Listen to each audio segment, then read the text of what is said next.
The Mo calendar year 131, October 19th, midnight. At the northern border of Chui Mountain Town, in the area bordering Yonk Town, a lightly equipped unit of over 1,500 people galloped from north to south. They were moving swiftly, covering 5 or 6 miles of snow fields in mere moments, entering the Chui Mountain realm from Yonk, and it was obvious they were all cold resistance level experts. The term lightly equipped referred to the fact that, although these 1,500 people carried weapons, they were all dressed in casual clothes and not in armor, and were clearly divided into 5 distinct groups, indicating they were not from the same family of cold resistance level warriors. The 5 groups were all in a hurry, with few loud voices, and only a few people within the units were whispering among themselves. In the central area on the left, a middle-aged man with a straightforward demeanor was quietly speaking to a young man in his 30s next to him. Brother Lu might not be fully aware that Jiangxia Town is jointly governed by the Jiang family and the Zaihu family. The founding lord of Jiangxia is Zaihu Wu. After his death, the second lord was his son Zaihu Ming. Over 60 years ago, in an attempt to open up the coastal waters of Jiangxia, Zaihu Ming took great risks and fought the red carp monster, who then occupied those waters. Although he managed to inflict serious wounds and drive away the creature, he himself was poisoned with the monster's cold toxin, nearly dying. Zaihu Ming held on for 15 full years, until his son Zaihu Zhang broke through to the Xianyang level, before passing on the lordship to Jiang Yinglong. After relinquishing the lordship, Zaihu Ming died within 2 or 3 years, and thus the lordship fell to the Jiang family. However, Zaihu Zhang became the army chief, and the Zaihu family's status in the town remained stable, just not as prominent as before. Upon hearing this, Lu Yang's eyes flashed with a sharp gleam as he quietly inquired, "According to Brother Chen, does this mean Jiangxia is internally unstable?" Chen Yiking chuckled upon hearing this speculation. "It's natural for a person to have such thoughts, Brother Lu, but in reality it is not so." He paused and then continued shaking his head. Jiangxia town was founded on the cooperation of the Jiang and Zaihu families. It is rumored that many years ago, the first Lord Zaihu Wu intended to pass the lordship to the Jiang family at his deathbed and even promised shared governance moving forward. However, the Jiang family declined, allowing Zaihu Ming to ascend unopposed. Brother Lu might think Zaihu Ming held on for 15 years fearing that his son, Zaihu Zhang, wouldn't break through to the Xianyang level and would face a purge by the Jiang family. But that's not the case. His son Zaihu Zhang was Jiang Yinglong's sole disciple, and it was Jiang Yinglong himself who risked his life at Mo Mountain to gather 5 heavenly yang fruits so that Zaihu Zhang could break through to the Xianyang level. Given such relations, how could Zaihu Ming be concerned about the Jiang family purging the Zaihu family? In the Mo 9 towns, many towns are jointly governed by 2 and even 3 families like Yonk, Chui Mountain, Dragon Valley, and Wuchuan, but none of them are as united as the Jiang and Zaihu families. Not only is this rare in the 9 towns, but it's likely equally rare in other camps. Lu Yang nodded, feeling his understanding of Jiangxia deepen a little, and he couldn't help but smile as he bowed to Chen Yiking. "Brother Chen, I had no idea you were so well informed about Jiangxia despite being from the East Ridge district. Thank you for enlightening me, Brother Chen. I've learned something today." "I just love snooping around, Brother Lu, don't mention it." Lu Yang refrained from further conversation and instead turned his gaze to the 2 leaders at the front, representing Beishuo in this expedition, his eyes slightly glittering. The itinerary was roughly as he expected.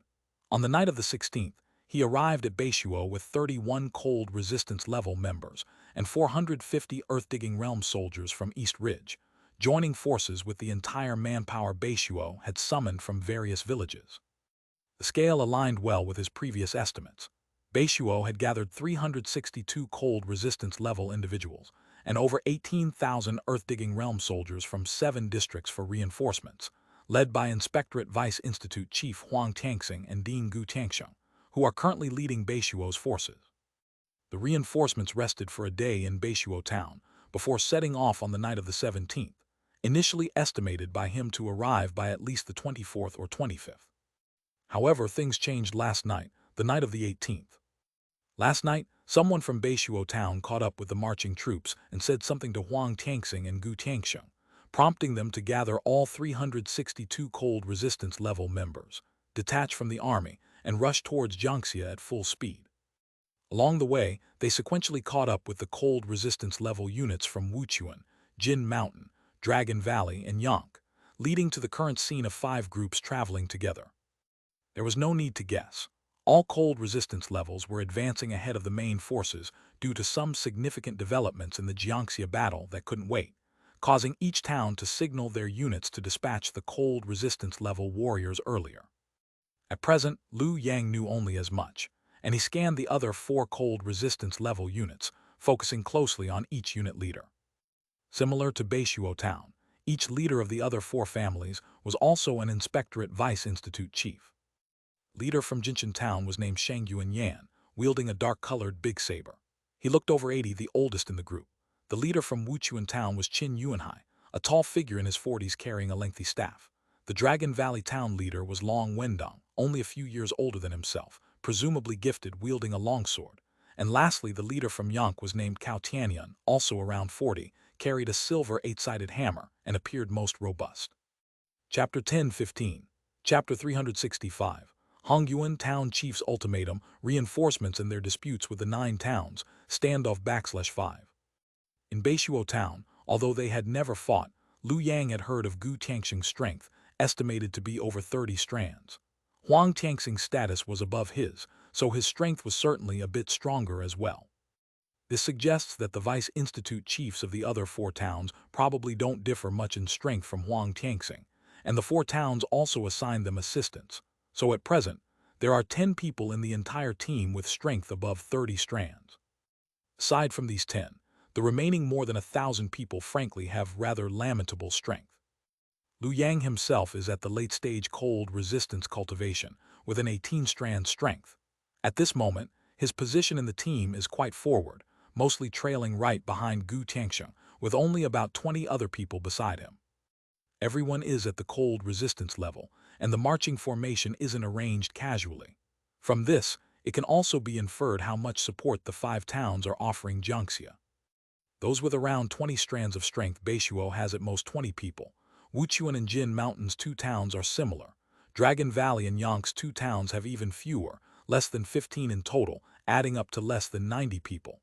Even counting Chui Mountain and Bashing's 2 towns, it's just a little over 100.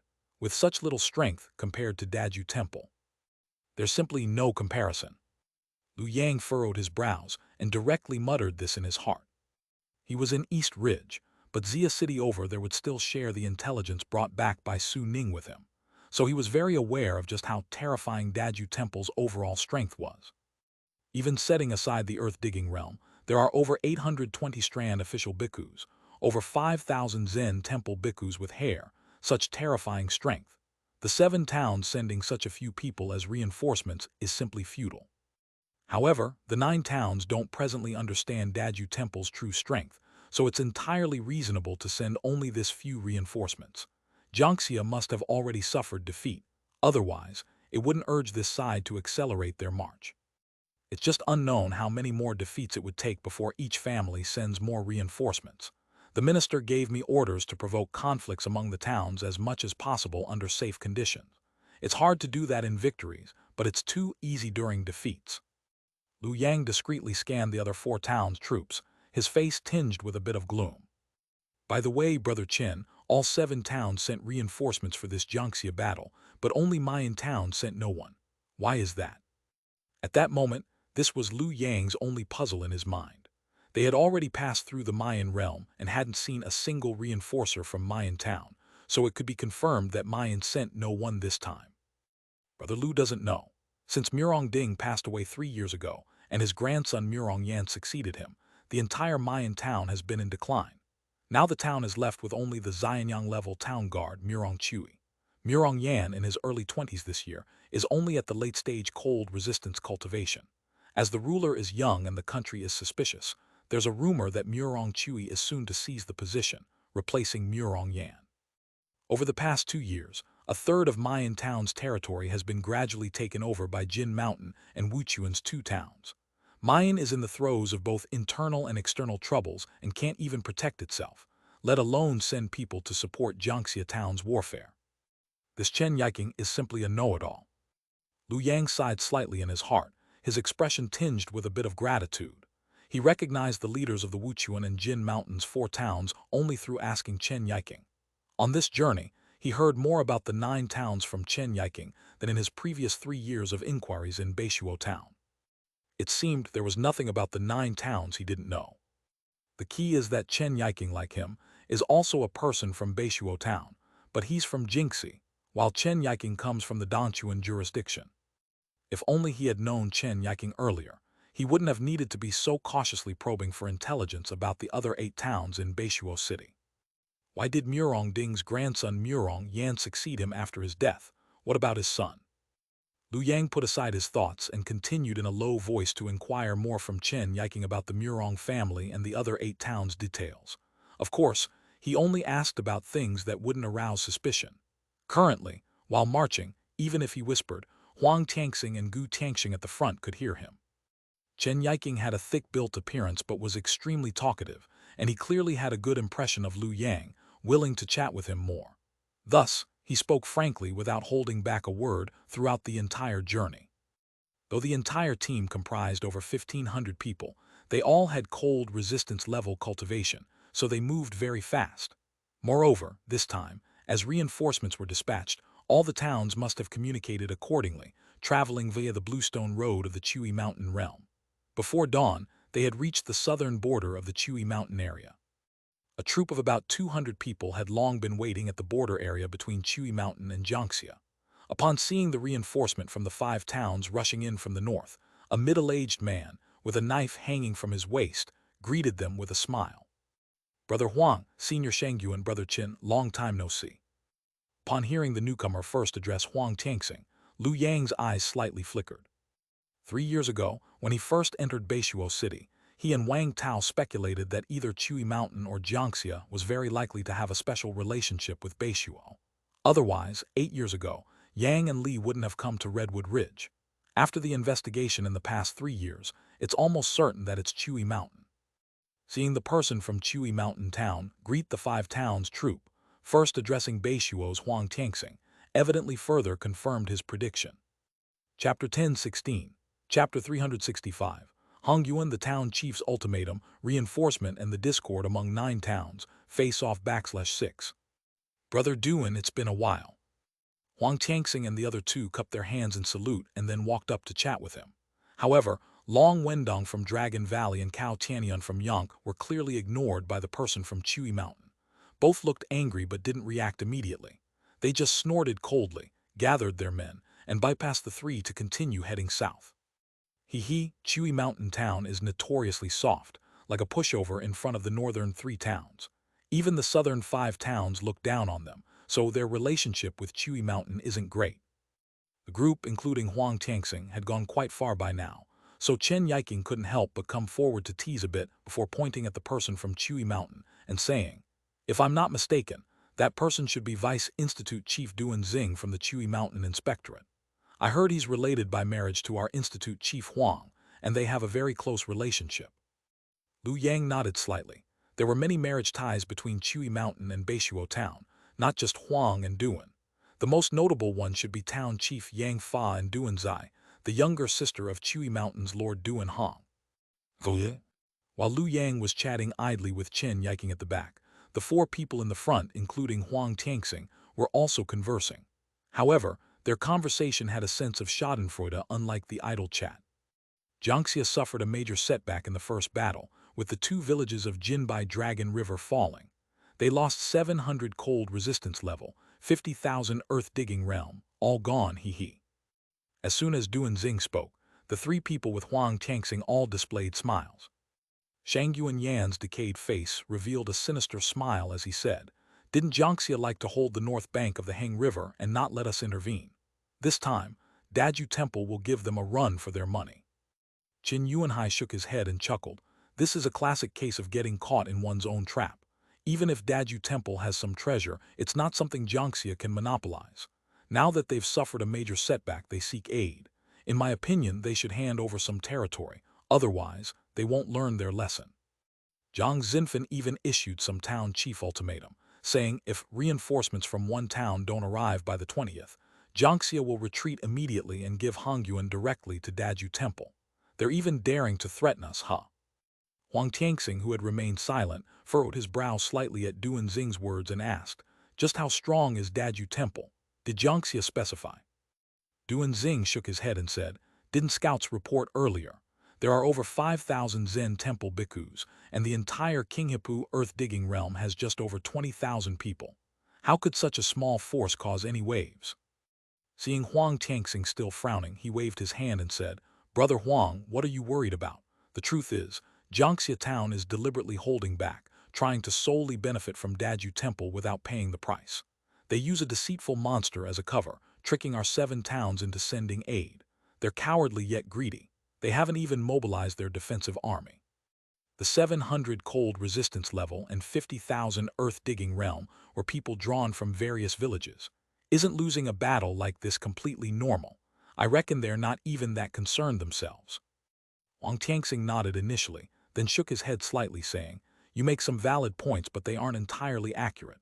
Losing 700 cold resistance level and 50,000 earth-digging realm in just one day of battle suggests Daju Temple's strength might not be simple. Jiang Xinfen, as town chief, personally issued an ultimatum to the 7 towns, showing the seriousness of the matter. We should not be careless. Let's hurry and get moving. There's less than half an hour until dawn, and we need to reach Hongyuan quickly to avoid giving Jiangxia any ammunition against us." Brother Huang is right. Indeed, let's set off first. If we're late and Jiang Xinfen uses this against us, we won't have a good excuse. Let's gather the people and set off.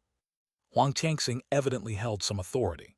After he spoke, Duan Xing and the other 2 nodded in agreement and immediately went to the rear to prepare the 4 towns' troops for departure. "Move out." In the Beishuo town convoy, Lu Yang glanced back at the 31 people brought from East Ridge, giving them a look of caution. He then turned to follow Gu Tianxiang, continuing south. "Someone is watching me." After walking for just a moment, Lu Yang suddenly furrowed his brow. The sensory ability of the cold resistance level is strong.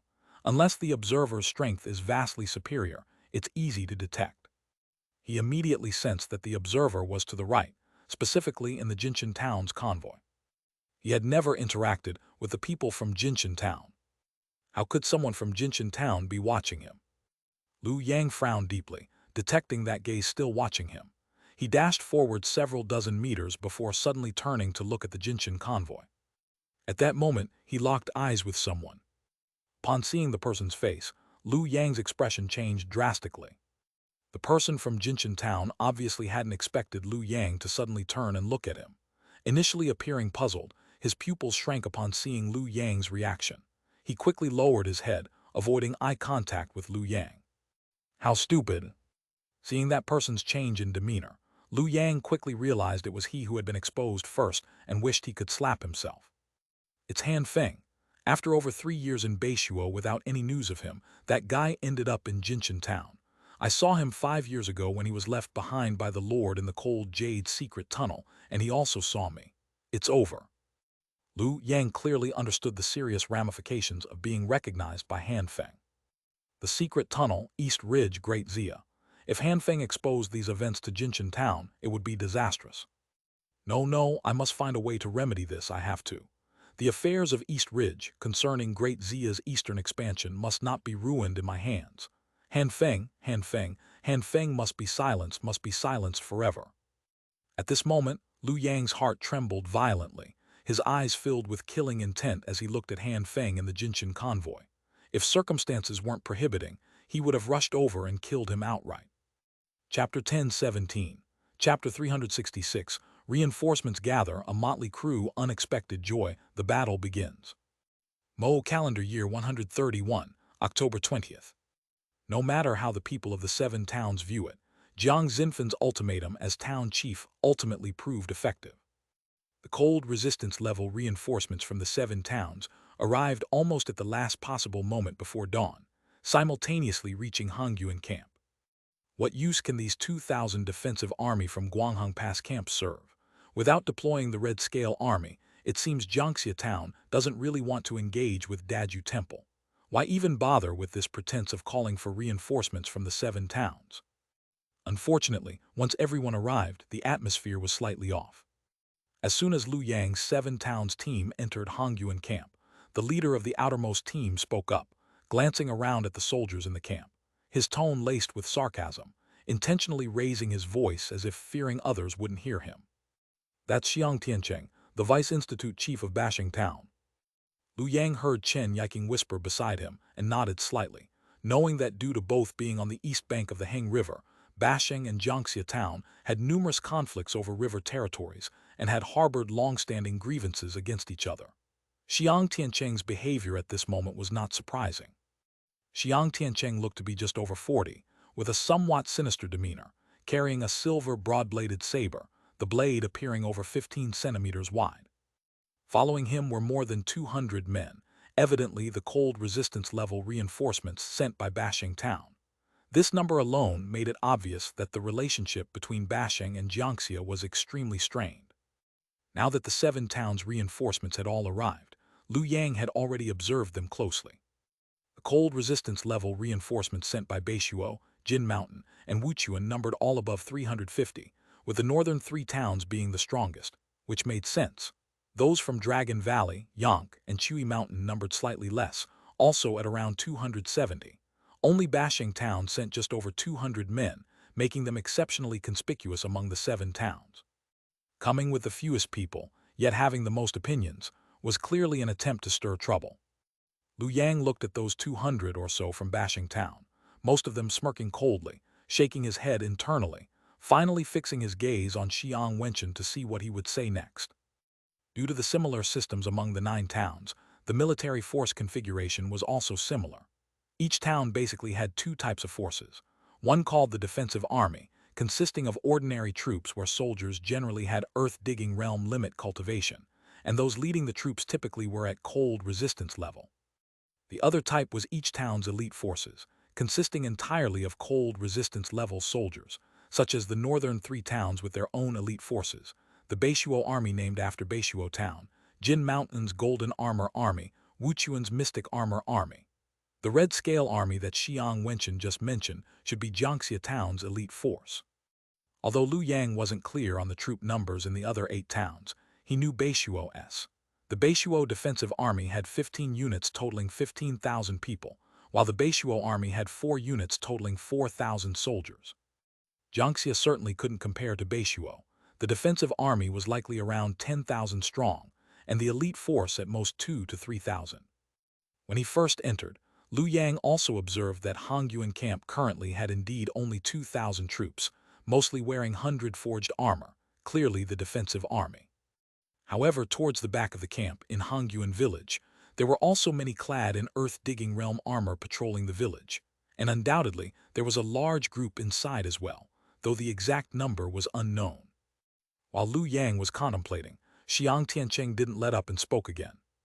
"According to me, the trouble caused by Daju Temple should be dealt with by whoever instigated it. Doesn't Jiangxia like occupying the north bank of the Heng River? In that case, Xiang Tiancheng, lead your men back to Bashing." This time, before he could finish speaking, he was interrupted. The curtain at the main tent entrance towards the back of the camp was lifted, and a middle-aged man in blue brocade robes stepped out slowly. His gaze was fixed on Xiang Tiancheng, clearly indicating that he was not joking. Xiang Tiancheng could now lead his men back to Bashing Town if he wished. "Deputy Army Chief Zhang." "Greetings, Deputy Army Chief Zhang." "Salute to Deputy Army Chief Zhang." As soon as Jiang Yuanlong appeared, the Vice Institute chiefs leading the other 6 towns promptly saluted him. Witnessing this, Lu Yang's eyes slightly gleamed. The authority of a deputy army chief naturally outweighed that of a Vice Institute chief, but Jiang Yuanlong was Jiangxia Town's deputy army chief. The salute from the other 6 towns, Vice Institute chiefs, was clearly for his power, not his position. Huang Tianxing's estimated power was around 40 maneuvers. Even he had to salute, indicating Jiang Yuanlong's power was certainly above his. "What, don't dare to leave?" Xiang Tiancheng's expression was somewhat stiff at this moment, being openly questioned by Jiang Yuanlong in front of so many people for a second time. Naturally, his pride suffered, yet restraining Jiangxia was a command from the town chief. Even given 1,000 guts, he wouldn't dare leave with his men.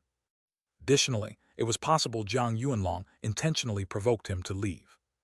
With this thought, his expression flickered even more, raising his head to look at Jiang Yuanlong, remaining silent. "If you don't dare leave, then shut up and obediently follow my orders." This joint operation to resist Daju Temple was a decision made at the end of last month after discussions among the chiefs of the 8 towns. Anyone among you who has objections is free to lead their men away from Hongyuan. I will not stop you. Zhang Yuanlong evidently intended to impose his authority on the 7 towns' reinforcements, and after subduing Xiang Tiancheng, he surveyed the others from the 6 towns and continued. I'll say this up front. If it has been decided you'll stay here, then all matters on the battlefield ahead must follow my arrangements. If anyone dares to pay lip service and not exert effort, delaying military operations, don't blame me for being impolite. Chapter 10:18. Chapter 366. Reinforcements gather, rabble, unexpected joy, war breaks out Part 2. These words were indeed quite blunt. Zhang Yuanlong was, after all, only the deputy army chief of Jiangxia town, treating the reinforcements from 7 towns directly as subordinates. Even though they knew he had no personal agenda, but just wanted the upcoming battles to go more smoothly, Huang Tianxing, Sheng Yuanyan, Qin Yuanhai, and other Vice Institute chiefs from the 6 towns all had somewhat unpleasant expressions. Xiang Tiancheng was even more uncomfortable, given that Zhang Yuanlong had been blunt with him in front of the 6 towns people. Those who will stay, please follow me into the tent. Yuanhua, Zaihu Qin, you two take the others to receive the military supplies and arrange their accommodations. At your command. Having instructed his 2 subordinates, Zhang Yuanlong turned and returned to the main tent. After a brief exchange of glances, the 7 leaders, including Huang Tianxing, also walked toward the main tent. Ladies and gentlemen, please follow me.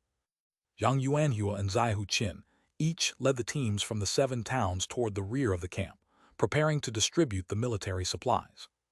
Since the 7 towns were reinforcements, they naturally couldn't bring their own supplies. The weapons that individuals were accustomed to using, which are crucial for effectiveness in battle, couldn't be distributed temporarily, but war armor and healing pills could be provided by Jiangxia town. Lu Yang and the 31 individuals from East Ridge received a set of 100 forged iron armor and 20 replenishing essence pills, and were allocated a military wooden house near Hongyuan village.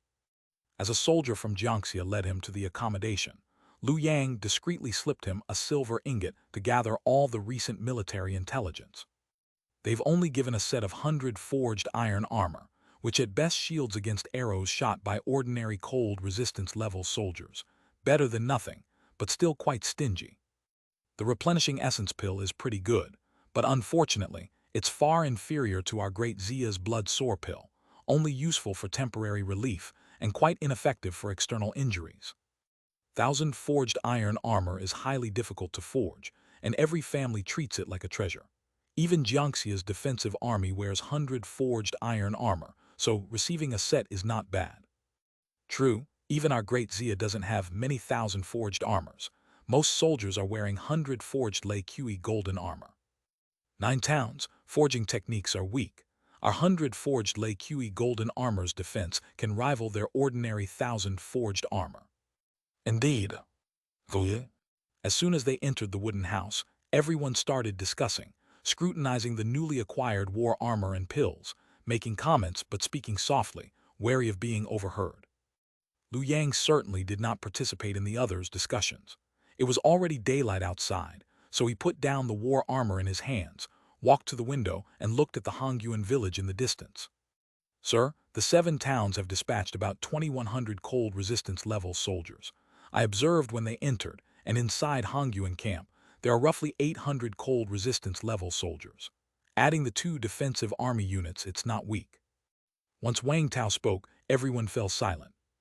Zhu Shun also nodded and said, Indeed, among the 3,000 cold resistance level, there are conservatively estimated to be over 100 with strength of 20 mani and above.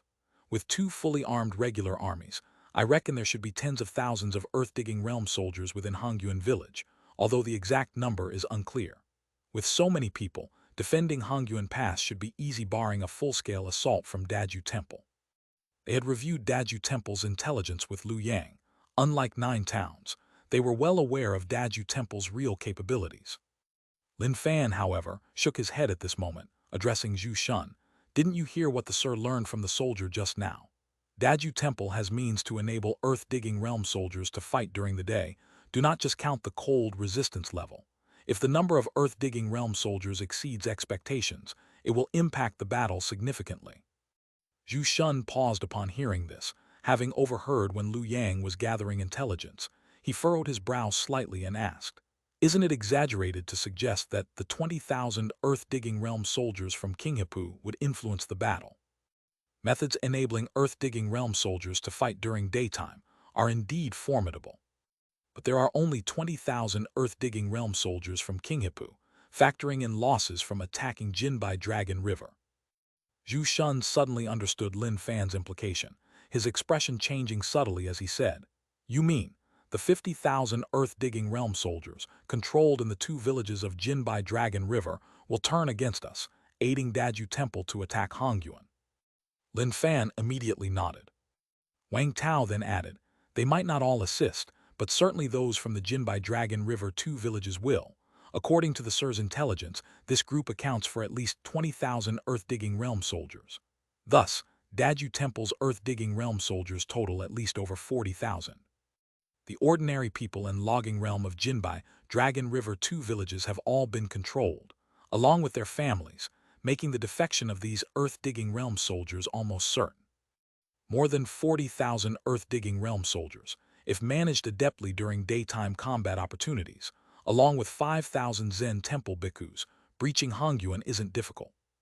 Upon hearing Wang Tao's remark, Zhu Shun's expression changed, clearly realizing the gravity of the situation. For Jiangxia, even accounting for reinforcements, it's 3,000 against 5,000. While they currently don't have an advantage in numbers within the cold resistance level, being the defending side allows some disadvantages to be tolerated. Jiangxia's true advantage lies in its military. The capabilities of the two defensive army units significantly exceed those of Daju Temple's randomly assembled earth-digging realm forces. The issue is that no matter how strong the defensive army is, they can only fight at night.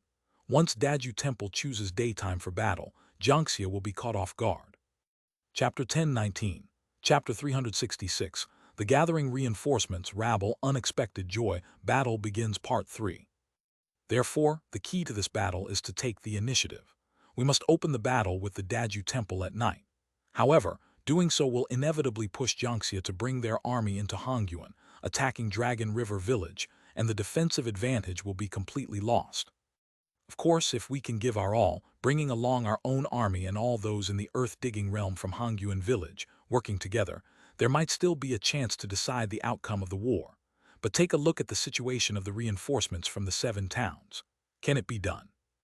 Upon hearing Wang Tao's words, Liu Yang turned his head, smiled, and said, "I don't care about the 7 towns. Just us alone cannot cooperate fully with Jiangxia. Lord Wang is right. The most important thing in this battle is the initiative. Yet what is precisely the hardest to achieve is also initiative. That Jiang Yuanlong is a clever person. He figured it out early on.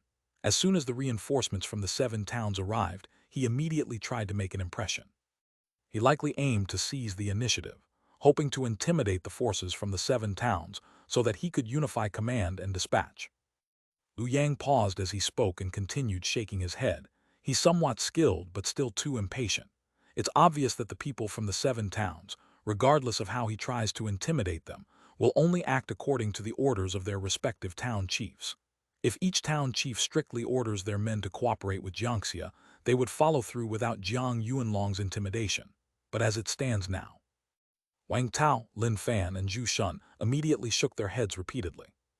To begin with, there's no need to mention Xiang Tiancheng, who directly went against Jiang Yuanlong. The Vice Institute chiefs leading the other 6 towns evidently do not have a very cooperative attitude. Although they were indeed intimidated by Jiang Yuanlong's prowess just now, when it comes to the actual deployment and operations of the army, how could they casually listen to Jiang Yuanlong? So the key to this battle is whether Jiang Yuanlong can lead the reinforcements from the 7 towns to launch an active offensive against the Daju Temple. Currently, the hope seems slim unless the town chiefs of the 7 towns give orders to their own people. As soon as Zhu Shun finished speaking, Wang Tao immediately chimed in. "It has to be quick too. The Daju Temple isn't stupid. I noticed when I came here that there were quite a few spies around Hongyuan Village, likely more around the pass. The two armies are so close. Any personnel movement is obvious to both sides. If Jiangxia delays by 1 day, Daju Temple will have 1 more day to prepare. If they take the initiative first, bringing a large number of earth-digging realm, attacking the pass during the day, Jiangxia will undoubtedly lose. In this subordinate's opinion, Jiangxia is bound to lose this battle. Just as Wang Tao finished speaking, and before Lu Yang and others could reply, a confident young voice came from behind them. Turning around, the four of them realized that Li Hu had walked over without anyone noticing. Lu Yang, Zhu Shun, and Lin Fan smiled upon seeing Li Hu, while Wang Tao's expression was somewhat complicated. Li Hu's background is no simple matter. By bloodline, he is undeniably the grandson of the prison department director, Li Tiancheng, and the nephew of the Lord Lady, Li Chuanling. Yet, Li Hu never identifies with these two titles, clearly harboring resentment towards the Li family. This, however, unknowingly made Lu Yang and Zhu Shun, those old great Xia people, view him in a good light. Lu Yang curiously asked, "Li Hu, how did you figure it out?" Li Hu cupped his hands in salute, shaking his head as he replied, "My lord, I just returned from leading military supplies over there. The cold resistance level from both Bashing and Chui Mountain have already started causing trouble. The leaders of the two towns have gone over as well. A Jiangxia person named Zaihu Qin spent half the day mediating before finally persuading both sides to leave. I watched from the side for a long time, and it was obvious that the people from the two towns still held grudges when they left. The greatest fear in such alliances is having hidden agendas. Problems have already started even before the fight. Once on the battlefield, it's needless to say. No matter how skillful Jiang Yuanlong is, it's impossible for him to unify over 2,000 people. They're just a ragtag bunch. On the actual battlefield, they'll just be a burden, potentially even worse than Jiangxia fighting Daju Temple alone." Upon hearing Li Hu's words, Lu Yang immediately smiled, then after pondering for a moment turned to everyone and spoke in a solemn voice. "Regardless of the outcome, this battle is unrelated to us. I have only one requirement for you: preserve your lives. Xia people's lives are precious, and if one must die, it should be in battle for our great Xia. I don't want you to lose your lives here in confusion. However, if you can ignite some inter-town conflicts on the battlefield, that would be even better." "Understood, sir." The mention of Xia people's lives are precious caused everyone's expression to slightly sober, and they promptly cupped their hands, replying to Lu Yang in unison. From Hongyuan, heading west first leads you to Dragon River, then to Jinbai. 50 kilometers further west brings you to Qinghepu, and beyond Qinghepu lies our great Xia's Beiyang Station. If the battlefield remains around Hongyuan, we won't have the chance to send messages to Xia City. But once the battlefield moves westward— Wang Tao shook his head, interrupting Lu Yang. "The Lord is worrying too much. Xia City is already aware of the battle between Jiangxia and Daju Temple. How could the Lord not have people watching here? He might even be personally present. I even suspect that among all the spies near Hongyuan, there might be our great Xia people." Lu Yang was taken aback by these words, then nodded. "That's true. Given the proximity, the Lord wouldn't." "Excuse me, is this the military camp of Beishuo Dongling village?" Lu Yang, about to speak, was suddenly interrupted by a knock at the door. Upon hearing the unfamiliar voice outside, everyone inside immediately stood up, their expressions cautious. With his brows slightly furrowed, Lu Yang gestured for everyone to sit down, and then responded in a deep voice to the person outside. "This is the military camp of East Ridge Village. Han Feng from Guyan Village at Jin Mountain has urgent matters to discuss with Lord Lu." Chapter 1020. Chapter 366. Reinforcements gather, rabble, unexpected delight, war breaks out Part 4. Han Feng.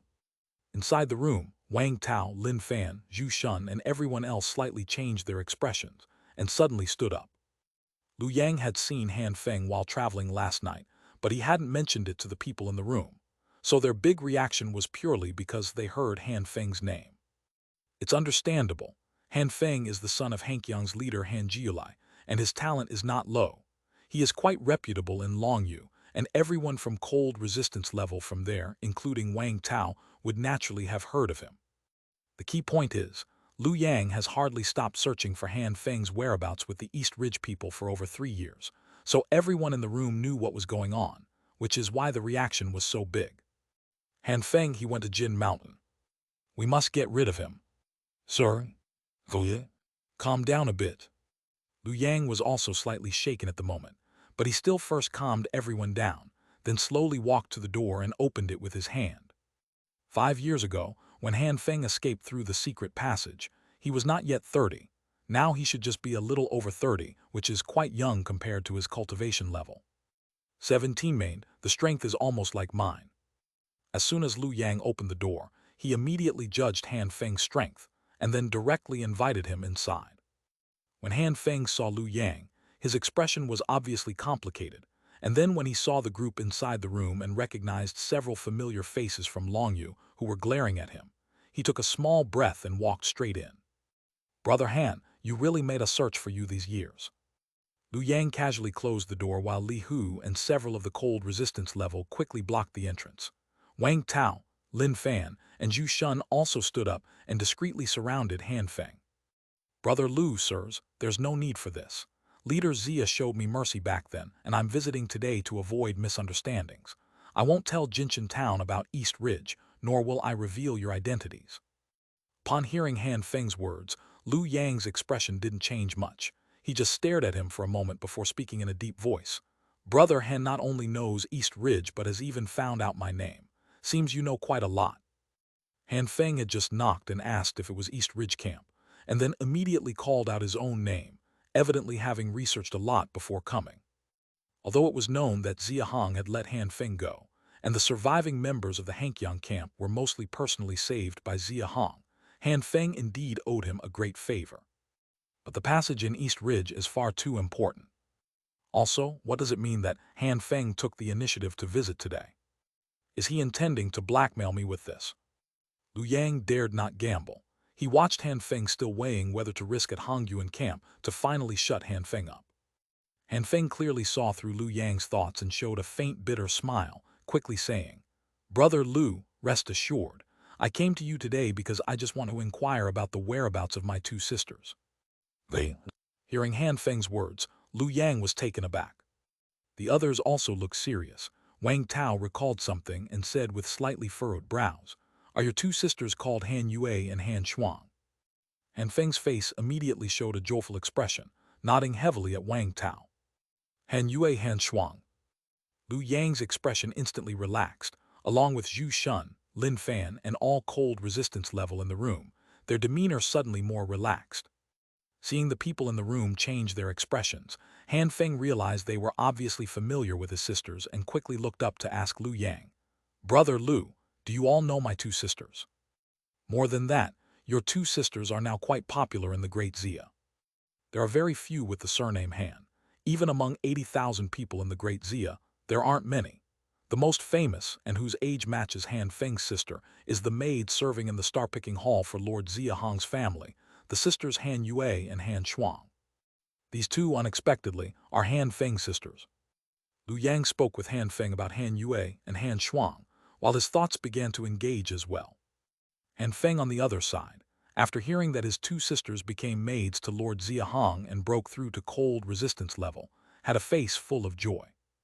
5 years ago, when he left Hankyang Station with 1,000 people, his biggest regret was not finding his two own sisters.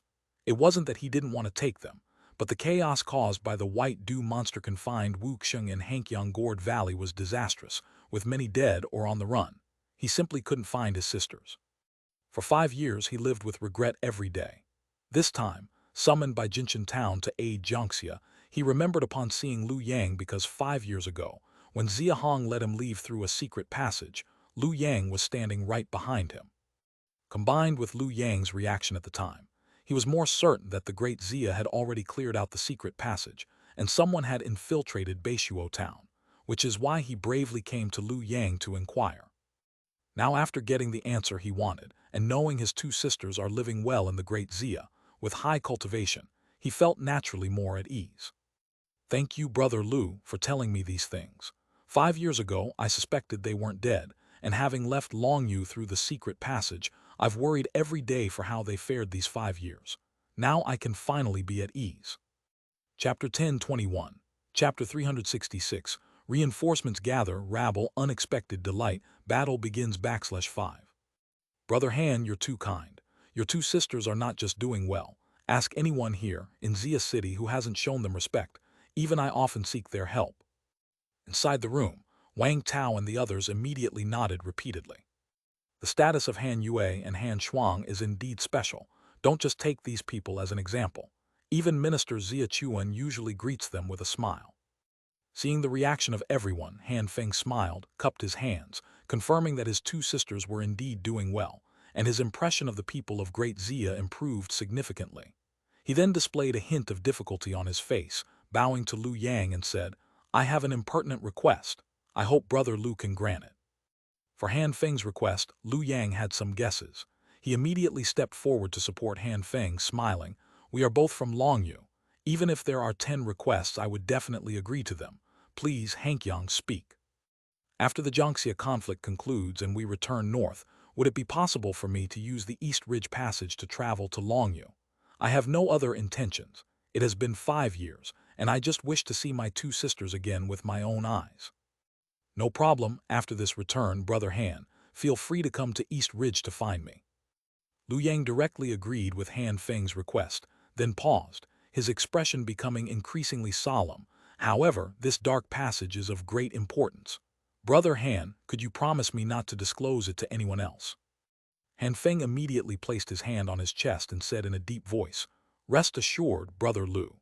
I promise that if I do disclose the secret of the passage to anyone else, the Han family shall not meet a good end, and I, Han Feng, will never achieve the visible Yang realm in this lifetime."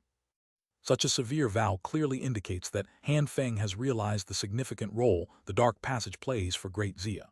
A vow made casually would surely not suffice. Great Brother Han is straightforward. At this moment, Lu Yang truly felt at ease, chatting openly with Han Feng for a while before seeing him off. "This counts as an unexpected joy. I didn't expect to have such a connection with Han Feng." Turning back to the room, Lu Yang's face was filled with joy. Zhu Shun couldn't help but speak. Could it be that the Lord knew the identities of Han Yue and Han Shuang 5 years ago, which is why these two were placed as maids beside him? Upon hearing this, everyone showed a look of surprise, followed by expressions full of admiration. Lu Yang nodded repeatedly. That must truly be the case.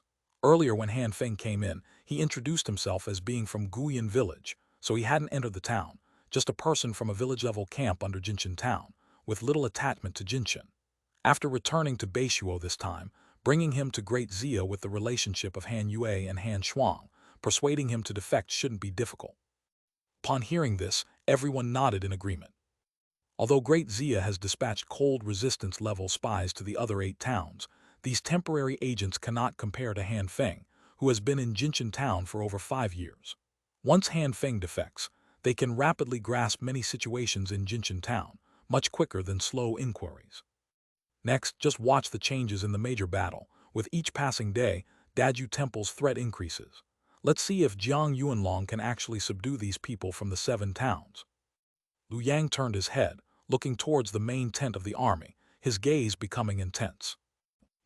Facts proved that Jiang Yuanlong's methods were slightly lacking. The reinforcements from the 7 towns arrived just before dawn on October 20th, followed by Jiang Yuanlong summoning the 7 towns' commanders for discussions at daybreak. It's unclear what was specifically discussed, yet 2 days later, a batch of new military supplies was delivered. 150 sets of 1,000 forged armor were transported from Jiangxia town.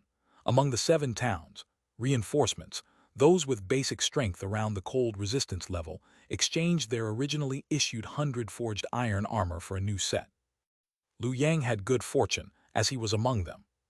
After the new supplies were delivered, another round of discussions took place. Although it's unknown what was decided, the army did not move. It wasn't until October 25th that the earth-digging realm troops from the 7 towns began arriving. Of course, the closest Bashing town arrived first, followed by Chui Mountain, Dragon Valley, and Yonk, with the northern 3 towns arriving last. The number of earth-digging realm troops from the 7 towns was enormous, matching the cold resistance units in distribution, with the northern 3 towns sending nearly 20,000 from each. The central Chui Mountain 3 towns each sent 15,000.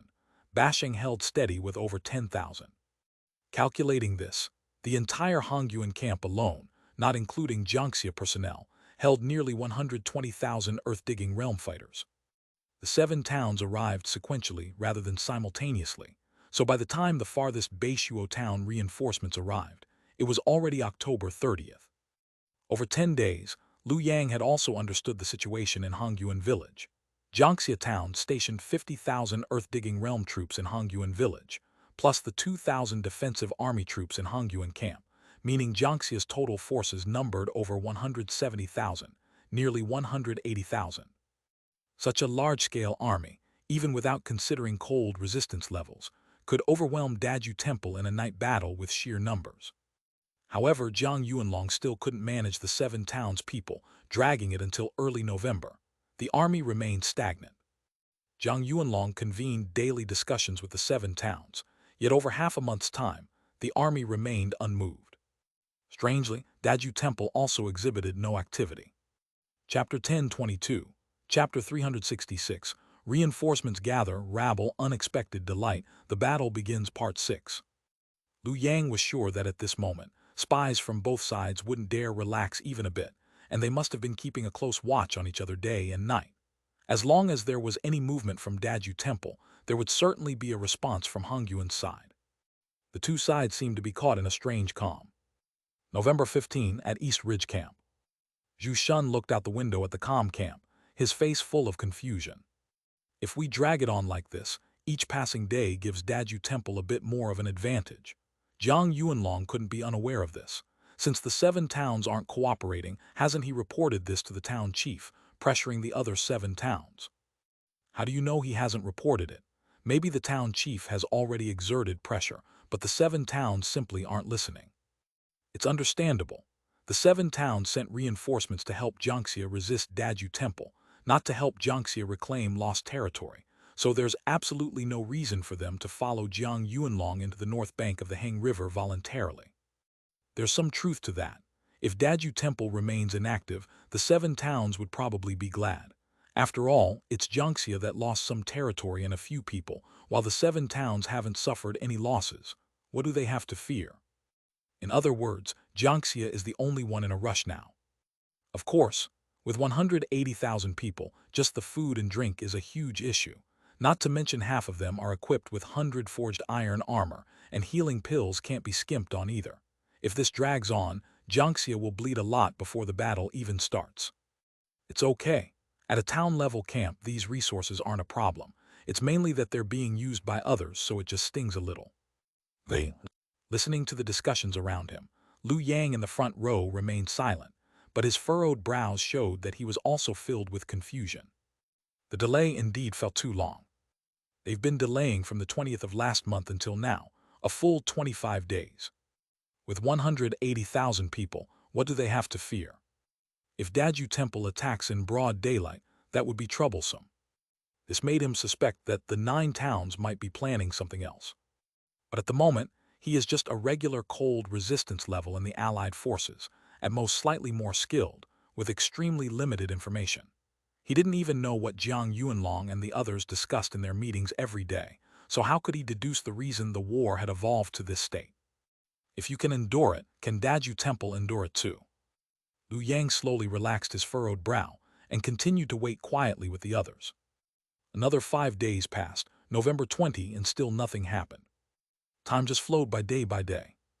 Everyone, gather at the town level quickly. Finally, the night of November 28. About 3 hours before dawn, the silence of the Hongyuan camp, which lasted for a full 40 days, was finally broken by the hoarse voice of the signal soldiers. Everyone, gather at the town level quickly. Everyone, gather at the town level quickly. At East Ridge Camp, Lu Yang was the first to put on his war armor. After everyone else had donned their armor, he led the group out of the camp. The entire Hongyuan camp was already in turmoil. People were streaming out of every camp. The Earth-Digging Realm camp was a bit chaotic, but since their camp was all cold resistance level, it wasn't too chaotic. Lu Yang quickly found the Beishuo unit and led everyone into it. Dinggu, what's happening? It's been nearly 40 days, so why the sudden gathering? Could it be that we're setting off now?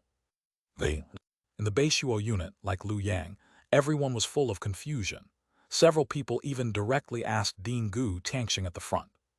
Gu Tiangxing was the deputy commander of the Beishuo unit and had the privilege to enter the main tent with Huang Tiangxing, so he should be aware of some insider information. Gu Tiangxing had a rather aloof personality and clearly didn't want to speak, but seeing so many people opening their mouths, he thought for a moment and finally answered. The scout from Dragon River Village just reported that the main forces of Daju Temple have set out and are marching toward Hongyuan, expected to arrive in less than 3 hours. Daju Temple made its move. Upon hearing this, Lu Yang's brow furrowed sharply. He looked up at the sky and saw the moon's position, his expression turning somber. Dragon River Village is about 20 kilometers away from Hongyuan. Moving tens of thousands of troops indeed takes about 3 hours. The problem is, it's now exactly 3 hours before dawn. Is Jiang Yuanlong gathering the army to advance to Hongyuan and engage Daju Temple ahead of time, or marching straight west from Hongyuan now, to engage Daju Temple before dawn could potentially give them an additional hour? An hour would absolutely be enough. Even if Daju Temple's earth-digging realm forces number no more than 40,000, even if they turn the entire Jinbai Dragon River's earth-digging realm forces against them, it's no more than 70,000, adding in over 5,000 Zen Temple bhikkhus. They still couldn't compare to Jiangxia. At present, Jiangxia has a total of nearly 180,000 earth-digging realm soldiers. Adding in 2,000-man defensive army units and 3,000 cold resistance levels, this force alone is enough to crush Daju Temple. Of course, that's if Daju Temple doesn't produce some more enigmatic strategy, and they don't even use their 800 official bhikkhus. Lu Yang's brow slightly shifted, continuing to speculate on Jiang Yuanlong's possible actions. However, he quickly had the answer in his heart. The 180,000 men in Hongyuan camp took nearly half an hour to frantically gather, yet they still hadn't figured out what was going on. Some areas even erupted in quarrels, clearly disputes arising from collisions during assembly. The phrase, "a rabble of debauchees," became tangible in Lu Yang's heart at that moment. It can't be fought at all.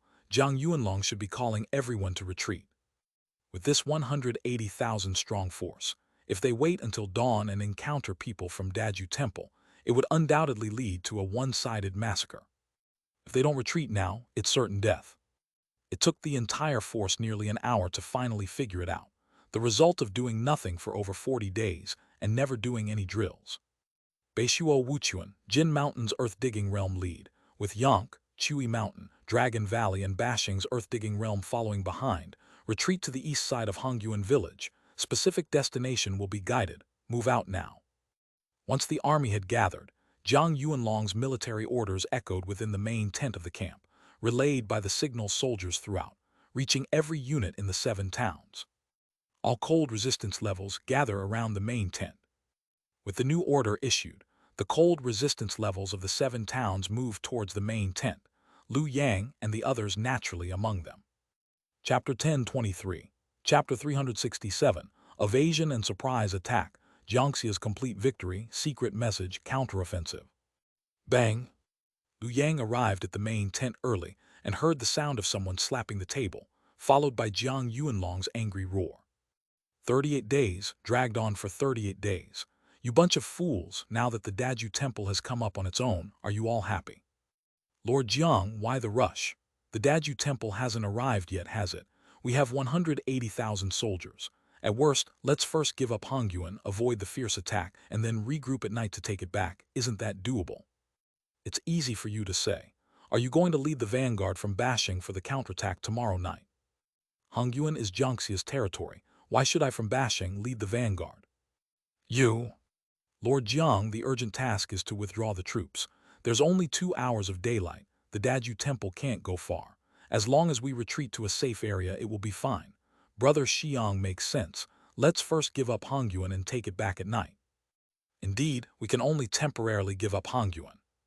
I also agree with giving up Hongyuan. Jiang Yuanlong was clearly furious to the extreme at this moment, especially after being contradicted by Xiang Tiancheng. It left him speechless with anger. However, as the other 6 towns' leaders spoke up, his emotions seemed to calm down gradually, and the sound in the tent became quieter, making it impossible for Lu Yang and the others outside to hear what was inside. The ordinary folks of Hongyuan Village and those in the logging realm have long since evacuated. Once the 180,000 from earth-digging realm retreat, it will be fine. The cold resistance level should follow as well. Why did they gather us all here? Jiang Yuanlong is currently in a fit of rage. Who knows why? Hongyuan is the entrance to the north bank of the Heng River. Just giving it up freely, reclaiming it would be difficult. Wouldn't Jiangxia be unwilling? Hearing the discussions around him, Lu Yang turned to look at the main tent, full of confusion. Withdrawing the troops, yet they still assembled these cold resistance-level soldiers for what? Unfortunately, he couldn't hear the dialogue inside the main tent, and puzzled as he was, Lu Yang could only quietly wait along with the other 2,000 people. Half an hour later, the commanders of the 7 towns finally came out from the main tent. But their expressions didn't look good, and their faces were extraordinarily gloomy. Sigh. The last to come out was Jiang Yuanlong, who lifted the main tent's curtain, quickly walked out, and scanned the crowd, saying in a low voice, "Hongyuan is the gateway to the North Bank. How can we so easily hand it over to the Daju Temple? All cold resistance level personnel immediately assemble outside the west gate of the main camp and accompany me, the army chief, to Hongyuan to confront the Daju Temple." Well, as Jiang Yuanlong's words fell, all the cold resistance level soldiers were stunned, looking at him with incredulous eyes, clearly questioning if he was crazy.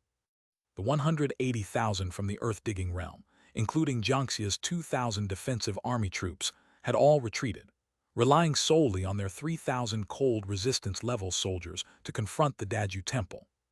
However, what happened next confused them even more. "Those from Beishuo come with me. Cold resistance level from Yank follow me. People of Chu Mountain follow behind me." Huang Tianxing, Duan Xing, Qin Yuanhai, and the commanders of the 7 towns' reinforcement troops all began to signal their people to follow, leading the way towards the west gate of the main camp. Were they really going to rely on these 3,000 people to hold the line? Even though everyone's faces were filled with disbelief, they dared not disobey their own commanders' orders and quickly followed suit. Lu Yang, along with the 31 cold resistance level soldiers from East Ridge, followed behind Huang Tianxing and Gu Tianxiang, and soon reached the west gate. "Ding Gu, relying on just our 3,000 to confront the Daju Temple, this is clearly sending us to death, right? Jiangxia is sending us to our deaths for nothing. Why did Institute Chief Huang still agree?" As soon as the Beishuo group reached the west gate, a dozen people immediately rushed out from the ranks, surrounding Huang and Gu, and voiced their questions in a low voice. Beishuo had over 300 people this time, coming from 7 districts within the realm, and each district had a few strong individuals with some say, of whom there were 3 from Jingxi district, and Lu Yang was one of them. Following a principle of keeping a low profile, Lu Yang didn't join the questioning but moved forward a bit, showing his support through action. Faced with the crowd's inquiry, Huang Tianxing's expression slightly tensed. Gu Tianxing perceived the budding issue and, worried that Huang Tianxing might upset these people, stepped forward and said in a low voice, "King Apu's iron mine has low output, and their casting technology is poor. Only a few cold resistance level soldiers have been equipped with 1,000 forged armor. The 5,000 Zen Temple bhikkhus of Daju Temple haven't donned armor. Their idea, according to Army Chief Jiang, is for our 3,000 to set an ambush midway and delay the Daju Temple's advance. If we can hold Hongyuan until dark tomorrow, that would be best, and even if we can't, allowing Daju Temple to take Hongyuan later would increase our odds for a successful night counterattack afterward." Hearing this explanation, the people finally seemed to understand. Although they had a cold resistance level cultivation, they were still regarded as mere foot soldiers and had only a limited understanding of military affairs. Even though they actively sought information during the nearly 40 days prior, the amount of key information they grasped was extremely limited. For example, the 5,000 Zen Temple bhikkhus of Daju Temple being without armor was something they hadn't known. Facing 5,000 armorless Zen Temple bhikkhus, who only possessed 3 main strength, their 3,000 cold resistance level might very well have a significant chance, not just in an ambush, but even in a direct confrontation. The Hongyuan port is narrow and is famously easy to defend and hard to attack. Once Daju Temple completely secures it, taking it back would indeed be difficult.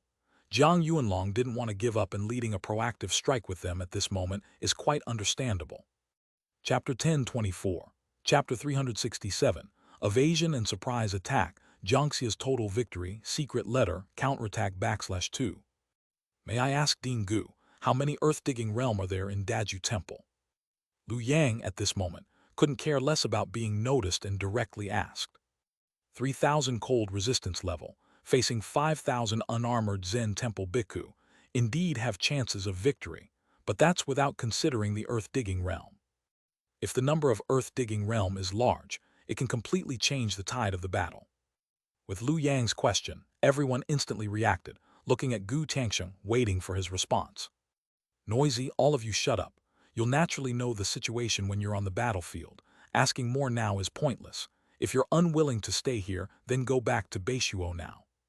Unfortunately, before Gu Tianxiang could speak, Huang Tianxing beside him directly rebuked Liu Yang and the circle of cold resistance level around him. Everyone was reprimanded by Huang Tianxing and instantly lowered their heads. The responsibility of the Vice Institute Chief is inherently to oversee the 7 districts within Beishuo. The cold resistance level who came this time are all from village-level camps within the districts. Naturally, they are intimidated by Huang Tianxing and dare not talk back.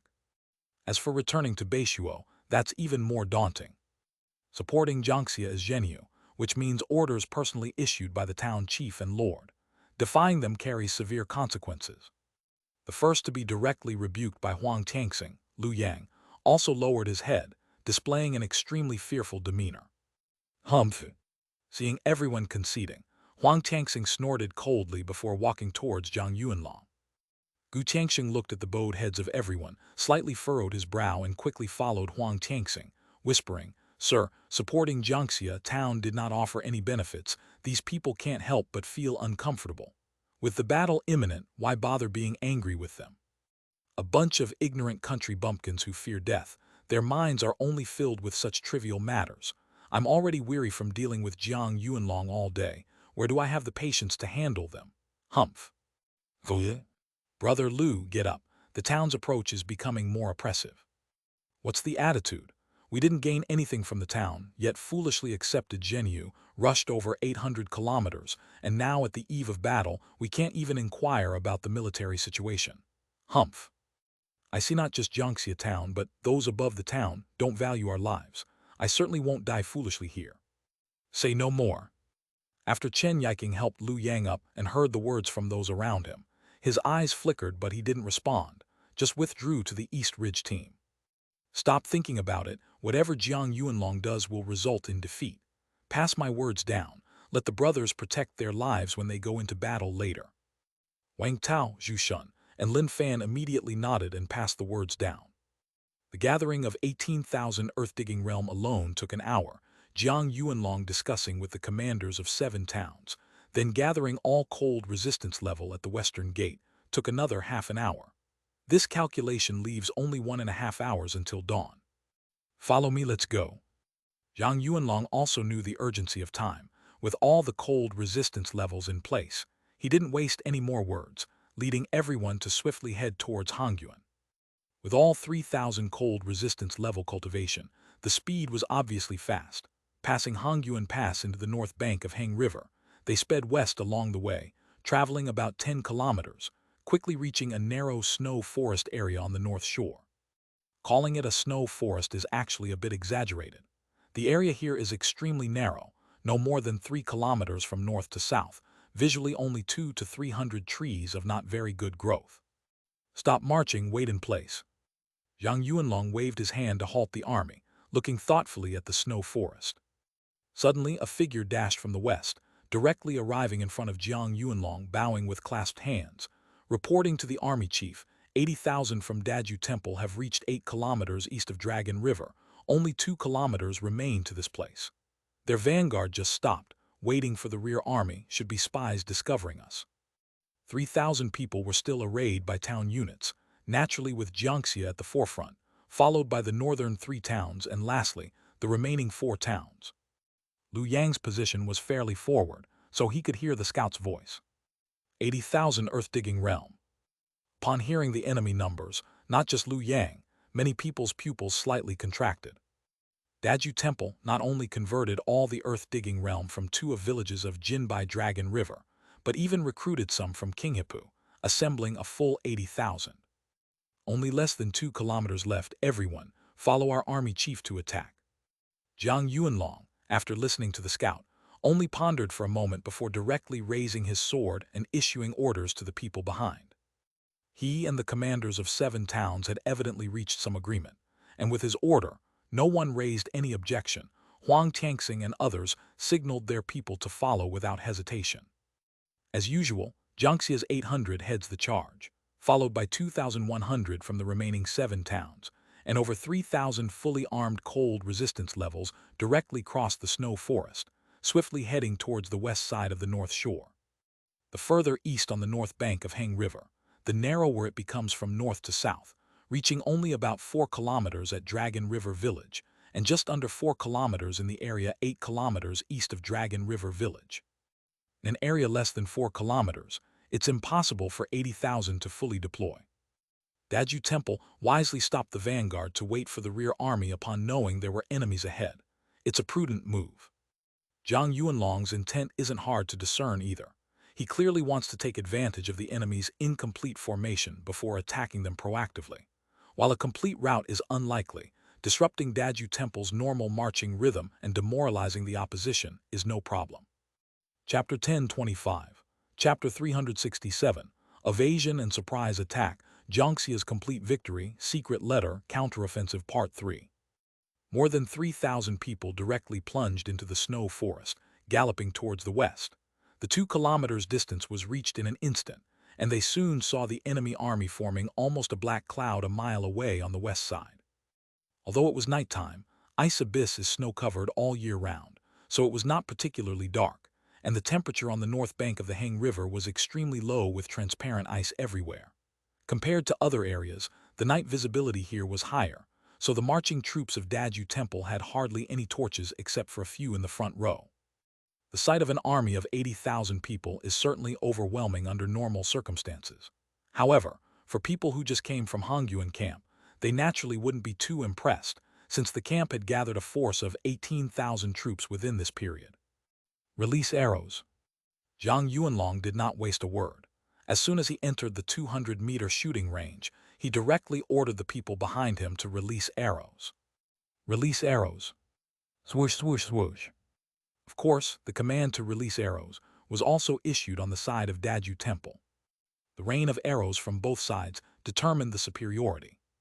On the Jiangxia side, there were no more than 3,000 cold resistance level, with only the 800 Jiangxia town soldiers behind Zhang Yuanlong equipped with strong bows. The remaining 2,000 or so people from the 7 towns were barely equipped with bows. On the Daju Temple side, at least 40 to 50,000 people were equipped with bows. Under the disparity of more than 50 times, if the arrows released by Jiangxia could still be called a rain of arrows, then what Daju Temple released would be an arrow curtain. The arrows released by the 800 cold resistance level were instantly overwhelmed. Clang, clang, clang. But being overwhelmed was not the end. The arrows released by Jiangxia not only directly broke through the dense, rain-like arrow curtain of the enemy, but also accurately flew towards the front row of the enemy army. Had it not been for the timely intervention of the Zen Temple bhikkhus from Daju Temple and the cold resistance level of Qinghipu to block the arrows, this wave would likely have slaughtered a considerable number of people. In contrast, the arrows released by Daju Temple were dense enough to basically hit people on Jiangxia's side, but other than sparking a few light flashes, not a single arrow could cause harm. Even apart from an occasional arrow aimed at the eyes that could make someone flinch, the vast majority of people did not even move their bodies, standing directly in place under the rain of arrows. The 800 people behind Zhang Yuanlong kept shooting rapidly without stopping. The Jiangxia town's 800 people are all equipped with strong bows requiring a pull force of at least 1 horsehair and are wearing 1,000 forged iron armor. Daju Temple's casting technology does not suffice, so they wear 100 forged iron armor. The shooters are mostly in the earth-digging realm. No matter how numerous, it cannot make up the difference, so there's no comparison in bow shooting. Standing in the front row, Lu Yang wielded his blade to split the several iron arrows flying towards his face, glancing at the arrow quivers on the backs of the 800 people behind Zhang Yuanlong. Realizing they were almost empty, his eyes slightly narrowed. Attack! Zhang Yuanlong evidently observed the arrow quivers of his shooters as well. Seeing most had emptied their arrow quivers, he drew his longsword with a roar and charged directly towards the Daju Temple's army formation. Attack!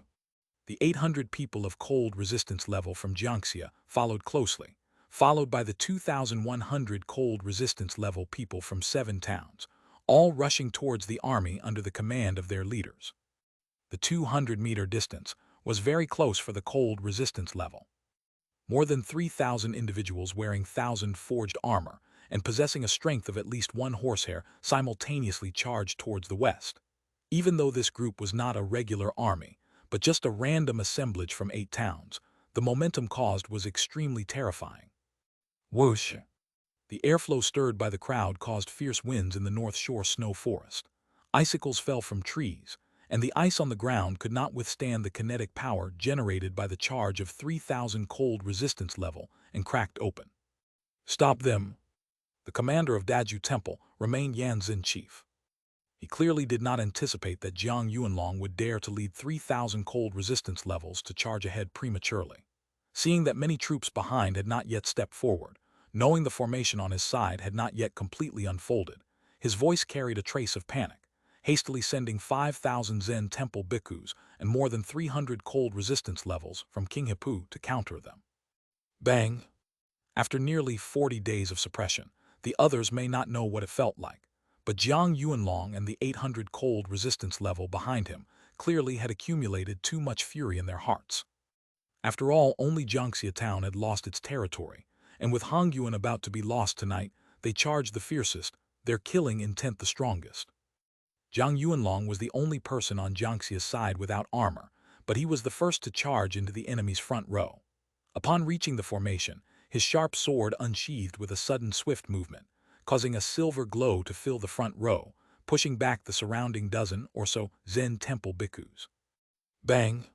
Simultaneously, the 800 armored cold resistance levels behind him charged into the crowd like thunder striking, instantly creating a breach in the front row of 5,000 Zen temple bhikkhus, then seamlessly expanded the breach outward, providing room for the people from 7 towns behind.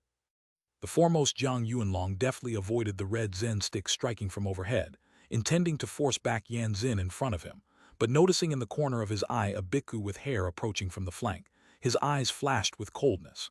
His body suddenly turned, his sword swung in tandem, slicing to the left. Splurred. One sword sealed the throat. Blood sprayed from the throat of the Zen temple bhikkhu, who fell with dissatisfaction in his eyes. You beast, daring to kill my Zen temple bhikkhu, arg die.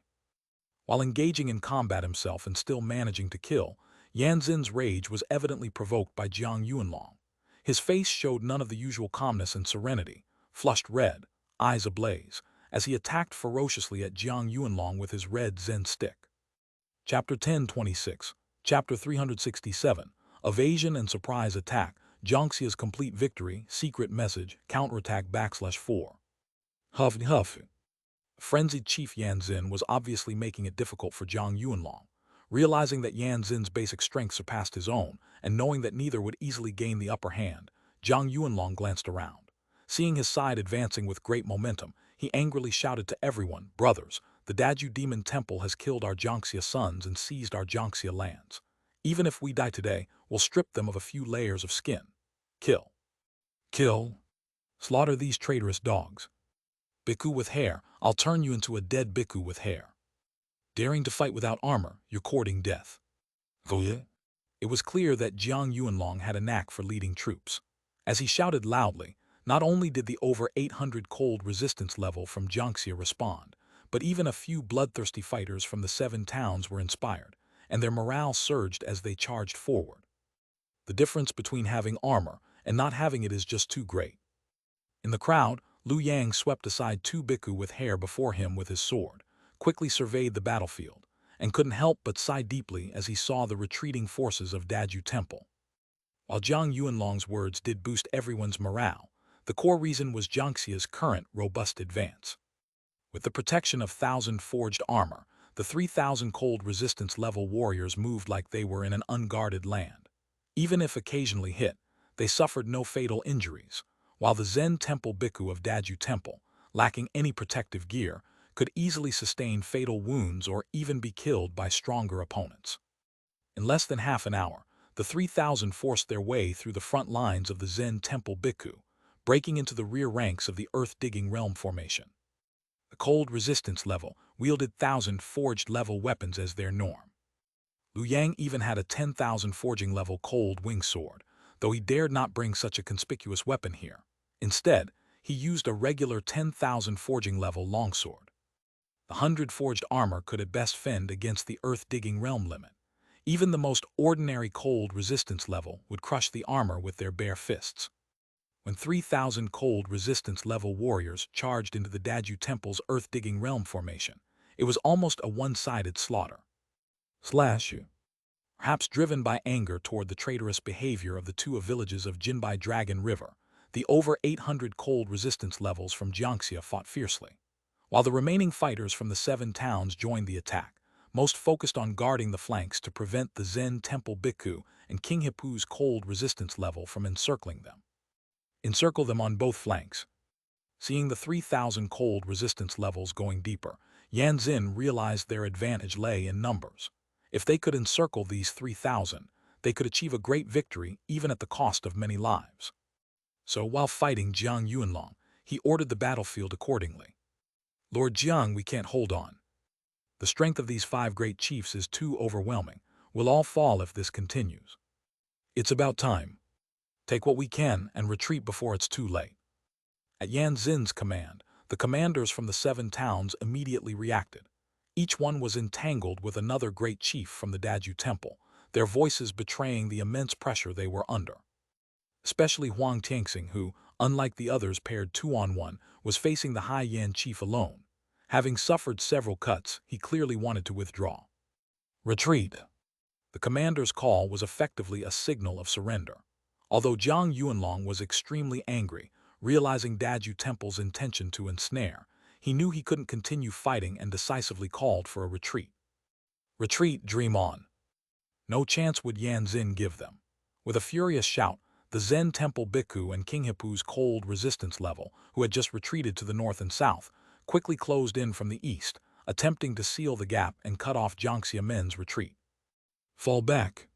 Having noticed Jiangxia's forces had ventured too deep, Lu Yang led the East Ridge men to the easternmost flank.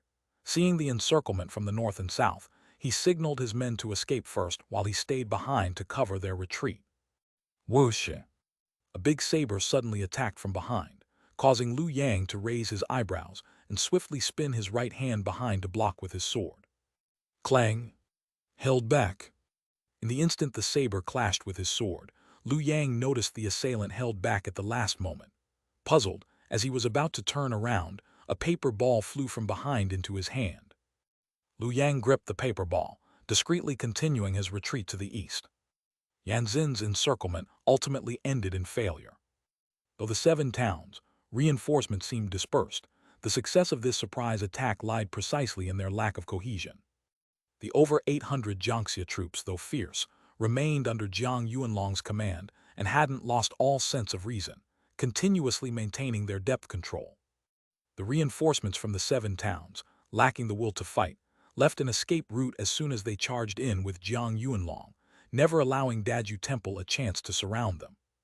Thus, as soon as Jiang Yuanlong called for withdrawal, the 7 towns' men immediately opened a path, allowing the cold resistance level from Jiangxia town to retreat eastward without much resistance. You 9 town scoundrels, Jiang Yuanlong, I will kill you. Only the ground was left covered with corpses of Daju Temple Biku and soldiers, with over 10,000 estimated wounded. The chief Yan Xin's heart was seemingly engulfed in rage. Seeing Jiang Yuanlong and others had long escaped, he was furious enough to almost jump with anger.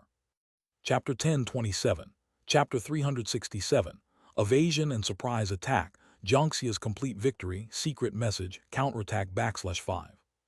Naturally, 9 towns also lost a few men, but looking at the ground, it was estimated to be less than 200, negligible compared to the casualties of Daju Temple. In this confrontation, it was clear that 9 towns was victorious. After a long pause, Yan Xin finally calmed down, looked down at the corpses on the ground, surveyed the remaining troops and ordered deeply, quickly gather the bodies, reorganize the troops and continue to advance on Hongyuan. It's only half an hour until dawn. Let's occupy Hongyuan first. I want to see if they dare to attack in broad daylight. Yes. If Daju Temple wants to occupy Hongyuan, let them have it. Return to the Hongyuan camp. We won't retreat, just keep a watch in the camp to prevent them from causing trouble in Hongyuan. This great victory was extraordinarily invigorating. On the return journey, Jiang Yuanlong and the others from Jiangxia were very excited. Once they were out of Hongyuan, Jiang Yuanlong immediately ordered everyone not to withdraw but to remain at the Hongyuan camp. Hongyuan is a crossing, and Hongyuan camp is a military camp, located just a kilometer east of the crossing to the west of Hongyuan village. Though close, they are not the same place. Normally, it would be impossible to garrison troops so close to the enemy. But everyone present was at the cold resistance level, and even if there was an unexpected situation, they could retreat in time. Besides, the recent battle in the snow forest had already shown that Daju Temple, although seemingly large in numbers, was not intimidating in real combat unless they were completely surrounded by the enemy. Daju Temple could do nothing to them. So at that moment when Jiang Yuanlong spoke up, almost no one objected. "Haha, I killed at least 20 great-loathed bhikkhus myself. I slaughtered over a dozen as well, very satisfying, very satisfying. I killed fewer bhikkhus, but more than 100 earth-digging realm. I killed over 100 myself. Haha, just a mob, we're completely unafraid of night battles." Upon returning to the Hongyuan camp, the emotions of Jiangxia's people remained high, boasting about their battlefield accomplishments. Jiang Yuanlong also wore a smile, turned his head to look at the men from 7 towns, and said with a smile, "Thanks to your assistance in guarding the rear just now, otherwise, being surrounded by Daju Temple would have been a disaster." Huang Tianxing and the commanders of 6 towns stiffened slightly at these words. Jiang Yuanlong's words clearly implied they were slacking off and just watching the retreat route, and they could not ignore the sarcasm. Evidently, Jiang Yuanlong had taken advantage of the 7 towns' unwillingness to fight to the death and deliberately orchestrated the surprise attack. While the surprise attack was victorious, they now realized they were being used and naturally felt uncomfortable. Xiang Tiancheng was the most displeased at the moment and said with a forced smile, "Deputy Army Chief Jiang's strategy is impressive. I admire it, but Hongyuan was lost in the end. HMPH, we have already inflicted more than 10,000 enemy casualties in this battle, severely injuring and killing many Zen Temple bhikkhus from Daju Temple. There are only 70,000 earth-digging realm remaining. Briefly conceding Hongyuan to them is negligible. Zhang Yuanhua, Zai Huqin." Present. Jiang Yuanlong, feeling disgusted by Xiang Tiancheng, snorted coldly at him and then called out to 2 subordinates in the crowd, ordering, "Now go inform Zhou Xian to lead the men back to the camp immediately after nightfall. Tonight, not only will we retake Hongyuan, but also recover the 2 villages of Jinbai Dragon River." Understood. The 2 subordinates responded in unison, and then turned and dashed towards the east. Jiang Yuanlong then turned to look at the men from 7 towns, continuing, "It's almost dawn, and there are only 2 hours of daylight. It is estimated that the enemy can reach Hongyuan within an hour. Each of our 8 towns will dispatch 50 men specifically to watch over Hongyuan, just in case Daju Temple attacks during the day. Any objections?" The plan for the nighttime counterattack on Hongyuan was already set. Naturally, the men from 7 towns had no objections and nodded in agreement. Dongling was quite lucky not to be chosen by Gu Tianxing to be the lookout, so as soon as the crowd dispersed, Lu Yang led 31 men back to their barracks.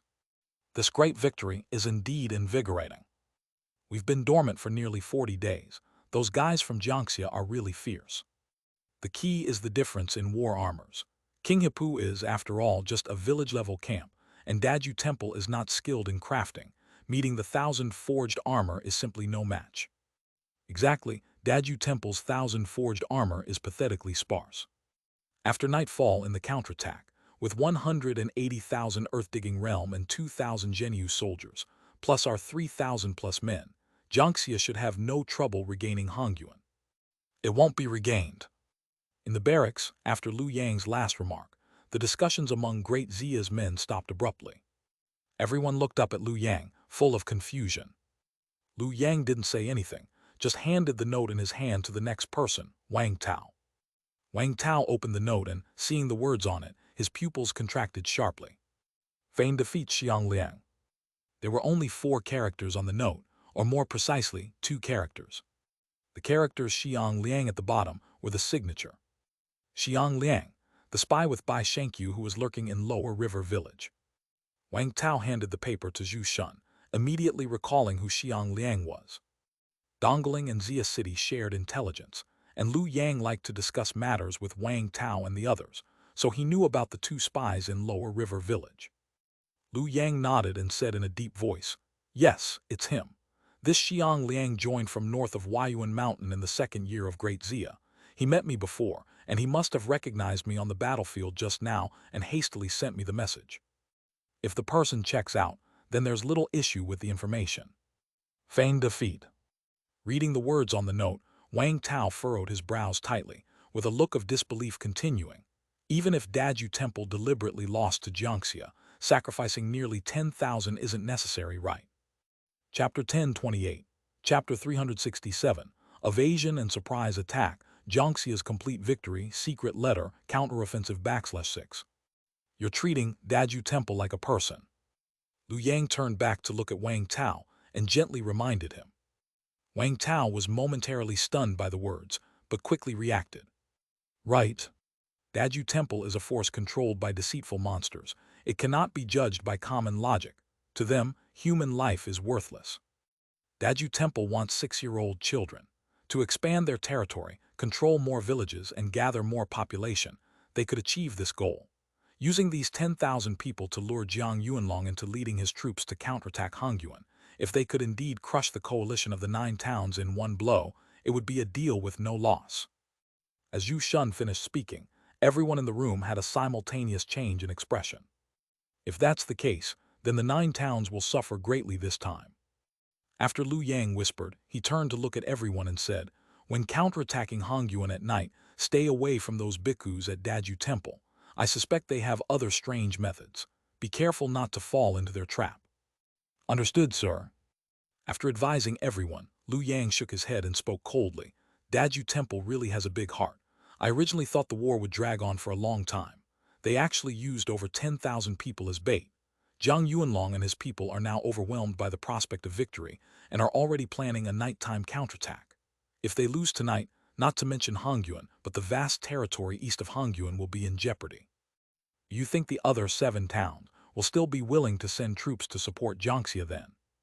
Almost everyone did not think twice and shook their heads immediately. Of course not.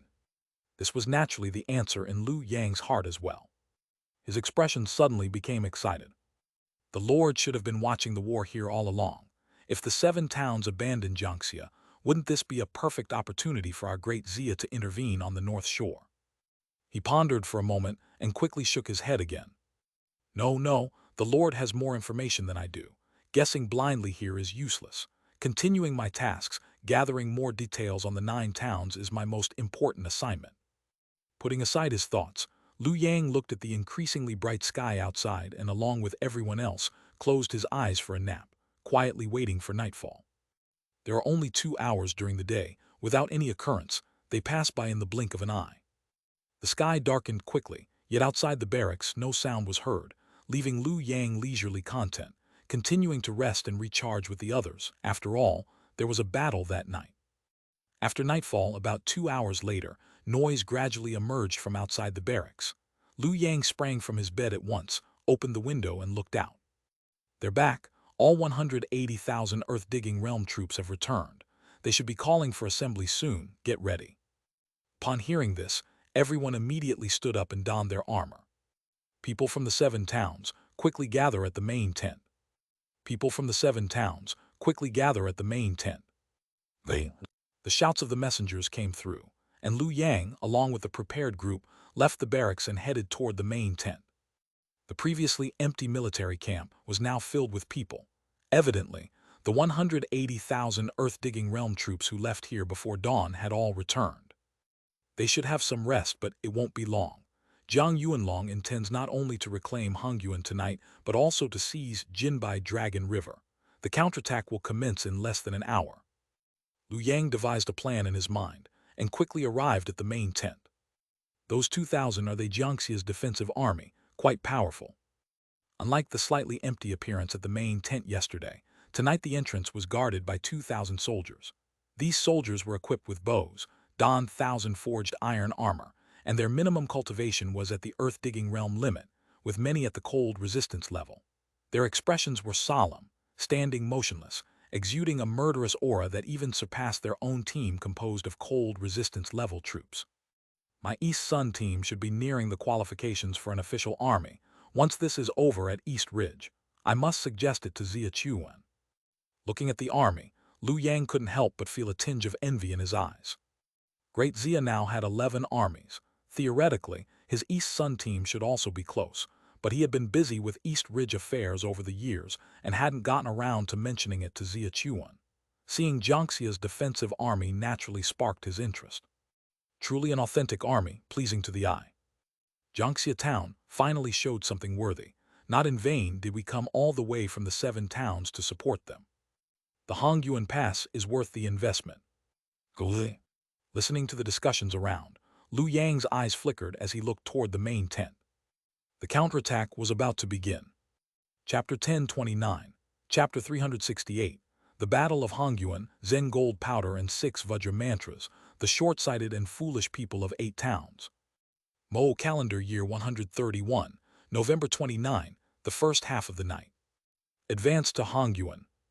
Contrary to Liu Yang's expectations, after the 180,000 earth-digging realm returned to camp, Zhang Yuanlong gave them more than an hour to rest.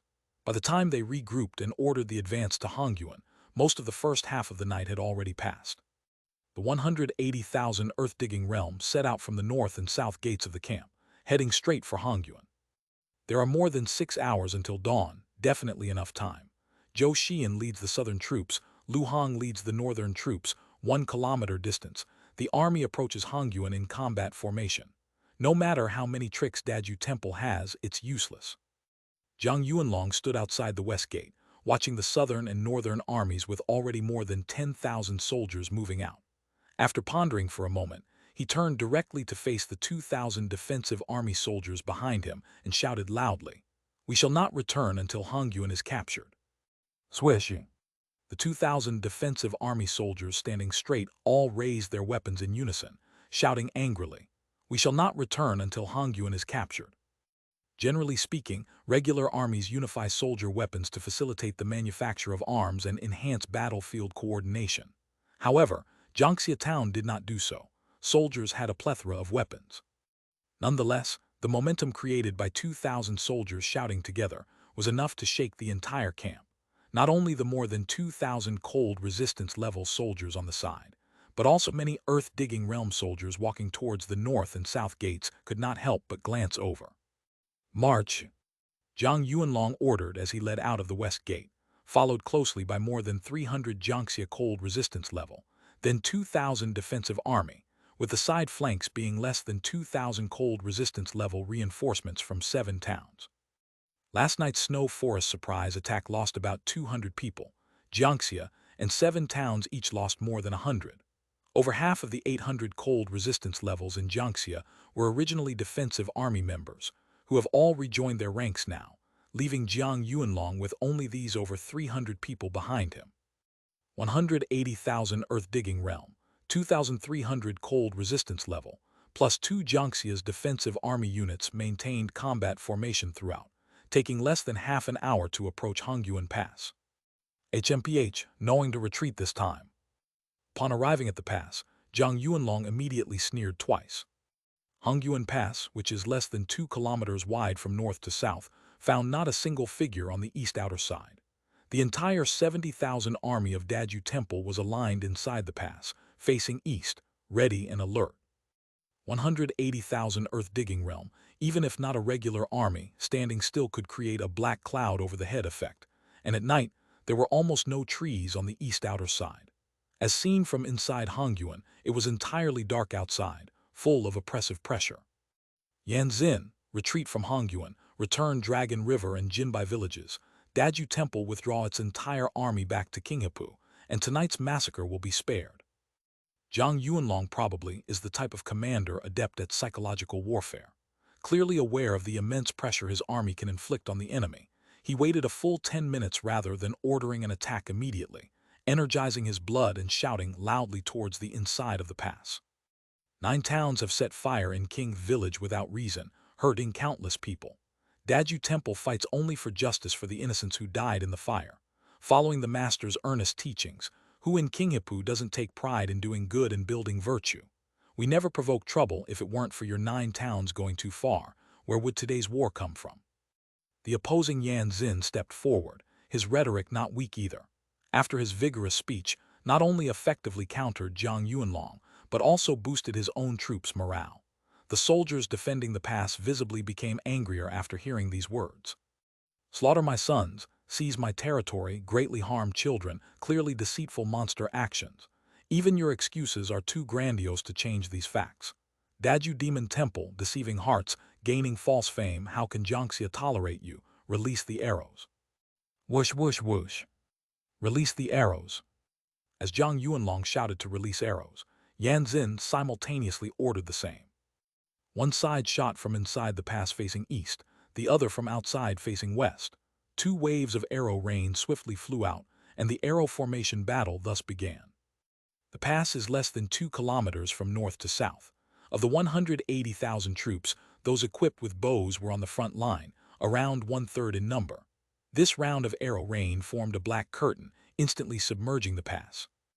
Daju Temple had only about 70,000 earth-digging realm, even fewer equipped with bows, only around 20,000. Hence, when the 2 armies' arrow formations clashed, the situation reversed from last night's snow forest battle. The arrow curtain shot from Jiangxia's side directly covered Daju Temple's arrow rain. Thud, thud. Not only covering, but the arrows shot by Jiangxia were clearly more powerful than the enemy's.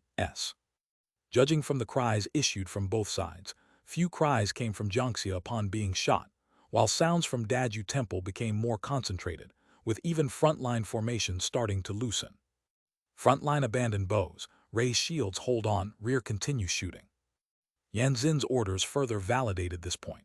King Hippu's casting technology showed limitations, not just in war armor, but in bows and arrows too. Moreover, on Daju Temple's side, Zen Temple bhikkhus were all not equipped with bows, and the cold resistance level from 3 villages and 18 families barely had any bows. How could they compete with Jiangxia's more than 800 cold resistance levels? Chapter 1030, Chapter 368, The Great Battle of Hongyuan, Zen Gold Powder and 6 Vajra Mantras, The Short-Sighted and Foolish 8-Town People, Part 2.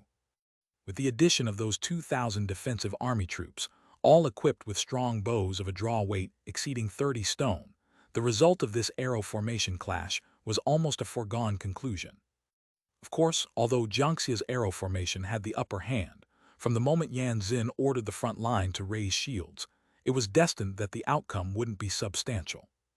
No matter how many arrows there were, most of them were still fired by those in the earth-digging realm, and the overall power was destined not to be significant. Furthermore, since the pass is inherently narrow, the effect of the front line raising shields was minimal. Besides causing some chaos, or some cold resistance level arrows effectively injuring enemies, there was almost no other effect. The defensive army will follow this army chief to lead the charge. The 7 towns' reinforcements will cover the flanks. Zhou Xi and Lu Hong lead the rear army with me to attack and break through Hongyuan. Relying solely on the arrow formation to reclaim Hongyuan is impossible, and Zhang Yuanlong naturally understood this. So when he saw that the arrow quivers of his soldiers were almost empty, he directly gave the command. As soon as he spoke, he was the first to charge toward the western pass. At this moment, the entire eastern side of the pass was divided distinctly.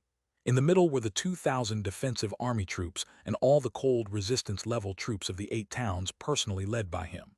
To the south was Zhou Xian leading 90,000 troops. To the north was Lu Hong with 90,000 troops. With Zhang Yuanlong's orders, everyone sprang into action.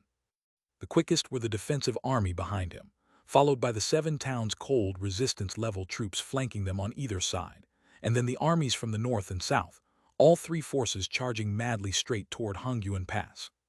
Retake Hongyuan. Kill. Slaughter these demon temple bastards. Brothers kill. The eastern side of the pass was immediately filled with roars, and the overwhelming tide of people caused the ground to tremble continuously. The cold shadows cast by the wielded swords, spears, and staves seemed to light up the entire exterior of the pass, and everyone charged with faces flushed red toward the inside of the pass where the enemy troops were. Rumble, rumble. Swoosh.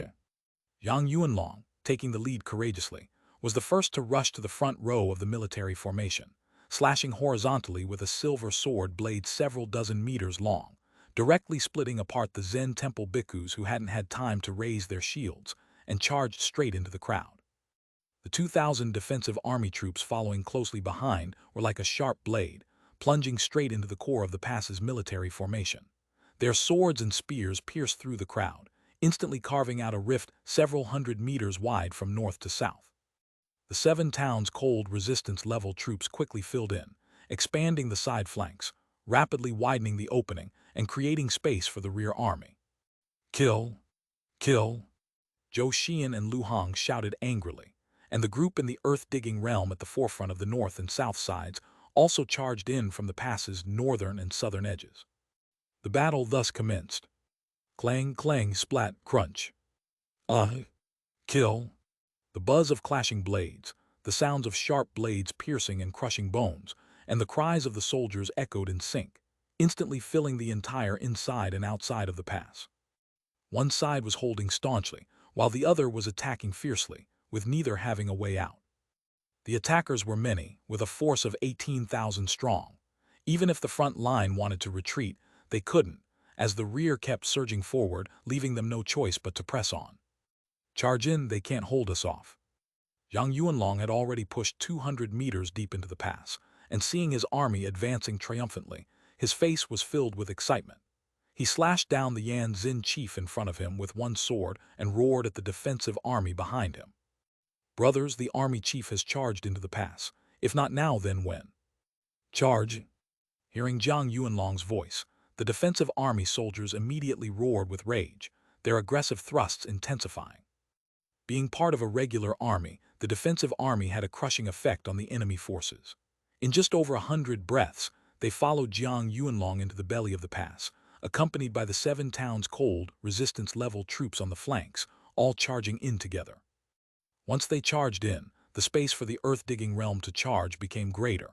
In just a moment, a quarter of the 18,000 troops had poured into the pass, and with the rear army still flooding in, they continued to occupy the internal space of the pass.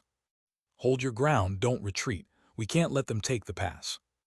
After the Battle of Snow Forest, the exact number of Zen temple bhikkhus was unknown, but that wasn't important anymore. Even if all 5,000 bhikkhus were still there, they couldn't withstand this wave of assault from Jiangxia, which was destined to be the case.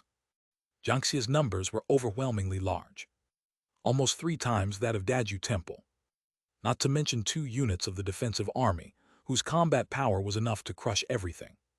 So no matter how loudly Yan Xin shouted, it couldn't change the fact that Daju Temple's side was constantly retreating.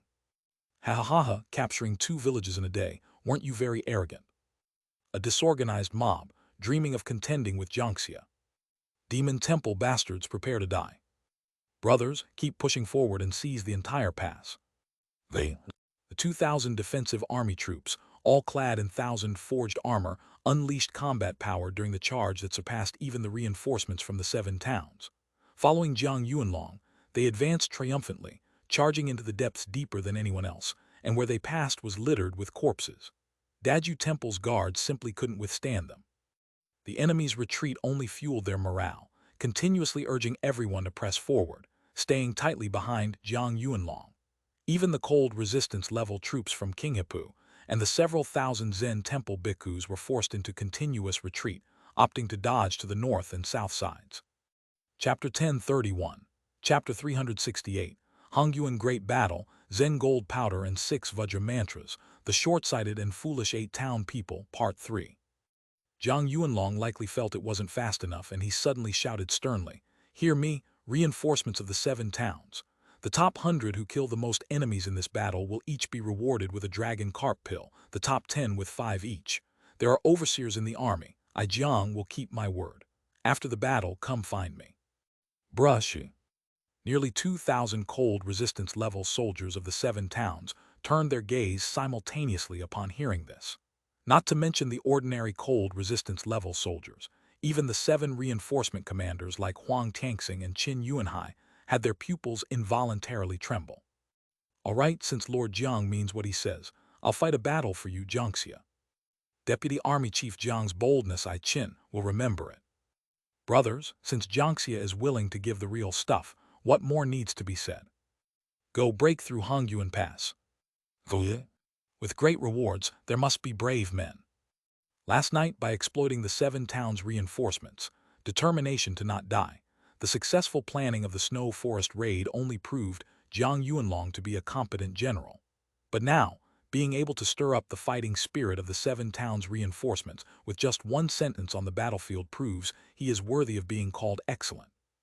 Even reinforcement commanders like Huang Tianxing were so excited, not to mention the ordinary cold resistance-level soldiers of the 7 towns, who were now all charging toward the pass with fervent zeal alongside the defensive army. The signs of Daju Temple's retreat became even more evident. My lord, something's not right. Those Zen Temple bhikkhus are infiltrating the crowd, moving towards the outside of the pass, and it's not just 1 or 2, it's all of them. The 7 towns' reinforcements were stationed to the east, or rather, at the rear position. Wang Tao, wielding his sword, split open 2 earth-digging realm soldiers in front of him and quickly spoke to Liu Yang behind him. On this battlefield of over 200,000 people, the noise was already extremely chaotic, so he didn't need to lower his voice at all. I've already noticed. Zhu Shunlin and Lin Fan, go inform everyone to move with me to the outside. Daju Temple has a backup plan and they deliberately left the pass. Wang Tao was observing, just as Liu Yang was. He deliberately kept people trailing at the back throughout the battle, and his eyes never left those Zen Temple bhikkhus. He had long noticed that the thousands of bhikkhus seemed to be besieged, but were actually madly infiltrating the crowd, moving towards the eastern side of the pass. Some even pursued this direction, despite receiving several cuts on their bodies. There's definitely something fishy going on. After Liu Yang sent Zhu Lin and Lin Fan to notify the 31 people at East Ridge, he turned to look at the already bloodthirsty people of Jiangxia around him. His heart suddenly throbbed violently, and then he glanced outside the eastern pass, realizing that only 2,000 or 3,000 people were left outside, being blocked by those inside the pass. He instantly realized something. They intend to close the gates and fight the dogs trapped inside. Once all 180,000 troops are inside, escaping from this narrow pass will be difficult. For the narrow Hongyuan Pass, which isn't even 2 kilometers wide, 180,000 people are simply too many. Even if they stood 1 meter apart in a single file, they could only roughly form 2,000 long ranks. 180,000 people are a concept that means forming hundreds of such long ranks, and rushing in all at once is impossible. Currently, inside the pass, there's virtually no free space. The 2,000 or 3,000 people outside aren't unwilling to enter, they just can't squeeze in or they enter very slowly. They can only wait for a gap to appear on the inside, allowing them entrance onto the battlefield. This gap, of course, can only be created by those inside the pass. The most pivotal among them is, of course, Jiang Yuanlong, who fights fiercely on the west side, along with his 2,000 defensive army soldiers and 2,000 cold resistance-level soldiers. The deeper they advance, the more the battlefield pushes westward, creating more gaps and accelerating the speed for those waiting outside to enter. Liu Yang, along with the 31 from East Ridge, continuously retreated on the battlefield until they were only 100 meters away from the pass. No more retreating, the oversight team is right behind. We de-blow our cover if we retreated further. Hearing Liu Yang's words, everyone immediately stopped retreating and instead began engaging the nearby enemy troops, trying to stay together as much as possible as a group of 30. Jiangxia's army has an oversight team, composed of about over 500 people, directly led by Zhou Xian and Lu Hong. They are prompting the last 20,000 earth-digging realm soldiers waiting outside to quickly enter the pass and join the battle. They're urging them in for slaughter, aren't they? For the trap to work, the door must be shut, but what backup does Daju Temple still have? Liu Yang looked at the increasing number of Zen Temple bhikkhus approaching the eastern pass, estimating nearly 1,000 of them, and his eyes showed curiosity. From the start of the battle till now, 2 hours had passed, and it was officially the latter half of the night, yet there were about 4 hours left until dawn. For Jiangxia's side, time was definitely more than enough. Within the pass, there were no fewer than 20,000 corpses on the ground, forcing everyone to fight while stepping on them.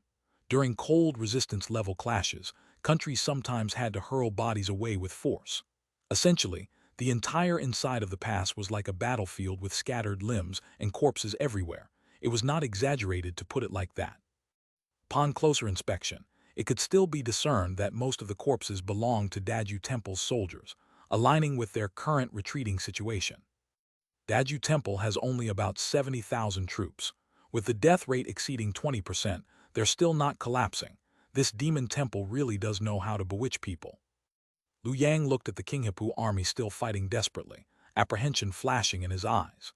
He had heard from Yuan Cheng before that an army that maintained its combat strength after losing more than 20% of its soldiers couldn't merely be considered elite. They must be determined elites ready for a death struggle. Chapter 1032, Chapter 368, The Great Battle of Hongyuan, Zen Gold Powder and 6 Vajra Mantras, the short-sighted and foolish 8 townsfolk /4. Currently, these 70,000 from the earth-digging realm at Daju Temple definitely have no connection to any elite army, and in fact, over 50,000 of them had just sworn allegiance to Daju Temple last month. Achieving this can only be attributed to the temple's skill in beguiling people. But it's about time. Any backup plans should be used now. All bhikkhus hear the order, release the Zen Gold Powder. As if to confirm Lu Yang's internal suspicions, Yan Xin, who had been entangled with Jiang Yuanlong in the depths of the west side, noticed out of the corner of his eye that the Jiangxia army on the east side had already entered the pass. He suddenly activated his energy and blood and shouted inwardly. Lu Yang and the others' expressions tightened, quickly turning to look at a Zen temple bhikkhu closest to them. The Zen temple bhikkhu was already covered with slash wounds, half his body soaked in blood, and his face smeared with bloodstains. But upon hearing Yan Xin's order, he immediately pulled out a golden pill from his bosom, glanced around at those present, twisted his face into a grim smile, and smashed the pill onto the ground with force. Bang! Upon impact, the pill exploded into a bright golden dust cloud, rapidly spreading in all directions. Although it quickly dissipated into the air, seemingly revealing nothing unusual, remember, it wasn't just this one Zen temple bhikkhu making this move. Not only thousands of Zen temple bhikkhus, but those at cold resistance level from Qinghepu and some from the earth-digging realm also released those Zen gold powder pills, all smashing them onto the ground. Bang, bangs, bangs, bang. With each sound of explosion, 1,000 streams of golden fog instantly rose inside the pass, almost immediately covering the entire battlefield. This fog is suspicious. Everyone, wet cloths to cover your mouth and nose.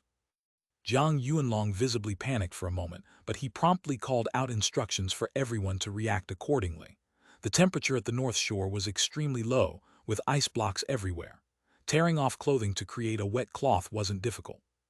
Obviously, he assumed that Daju Temple was spreading poison.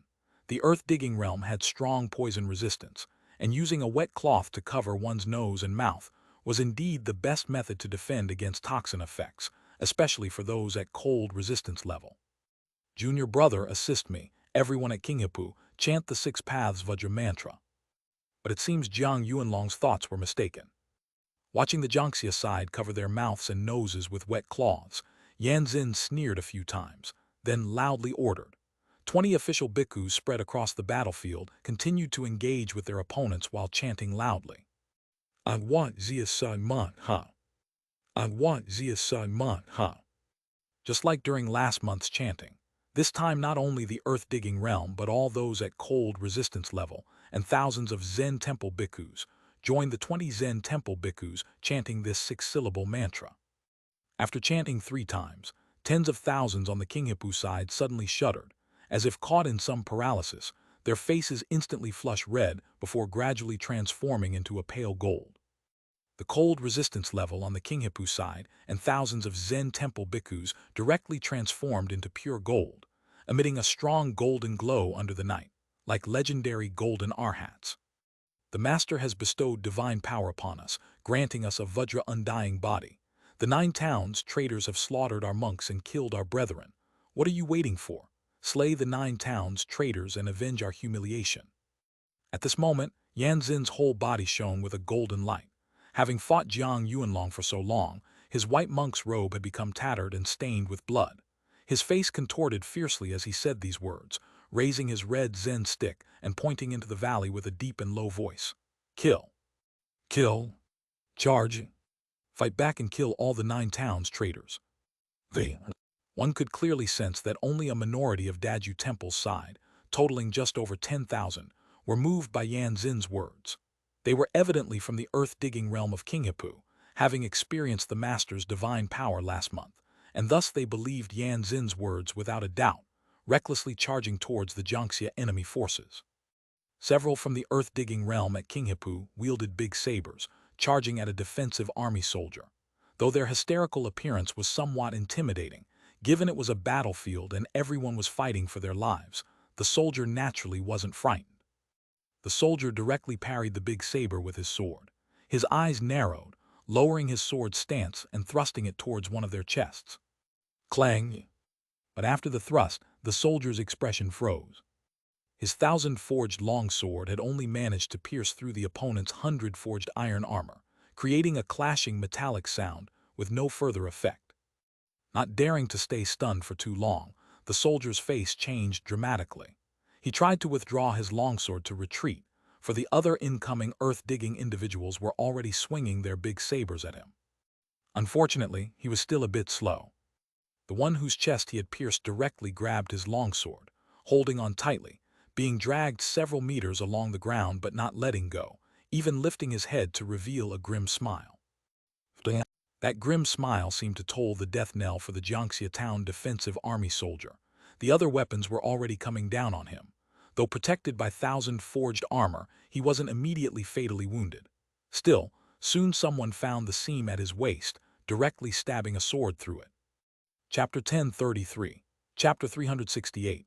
The Battle of Hongyuan, Zen Gold Powder and 6 Vajra Mantras, the short-sighted and foolish 8 townsmen. The Guru's might, this is the Guru's might, how could it be? That soldier collapsed with a loud thud, and just before breathing his last, his eyes were fixed on the golden light surrounding the Qinghepu soldier, his face full of unwillingness. And this soldier's fate was just a microcosm. My 10,000 forged weapon can't break through their defense. How is this possible? 10,000 forged, even my silver-made sword can't break through. What about yours? Vajra undying body, what kind of thing is this? Can just chanting bring it about? Where did the Daju temple get these mystical means? This is not the time to worry about this. Quickly prepare to retreat. In an instant, the entire battlefield was filled with shock and confusion. Forget about breaking through this group's golden bodies. Many people's weapons were too poor. They even directly snapped when struck against the enemy. This didn't only happen to soldiers of the earth-digging realm. Even those at the cold resistance level were the same. The reinforcements of the 7 towns, the defensive army of Jiangxia town, all at the cold resistance level, were all stunned at this moment. Retreat, turn, and break through the east side quickly. The one under the greatest pressure was undoubtedly Jiang Yuanlong.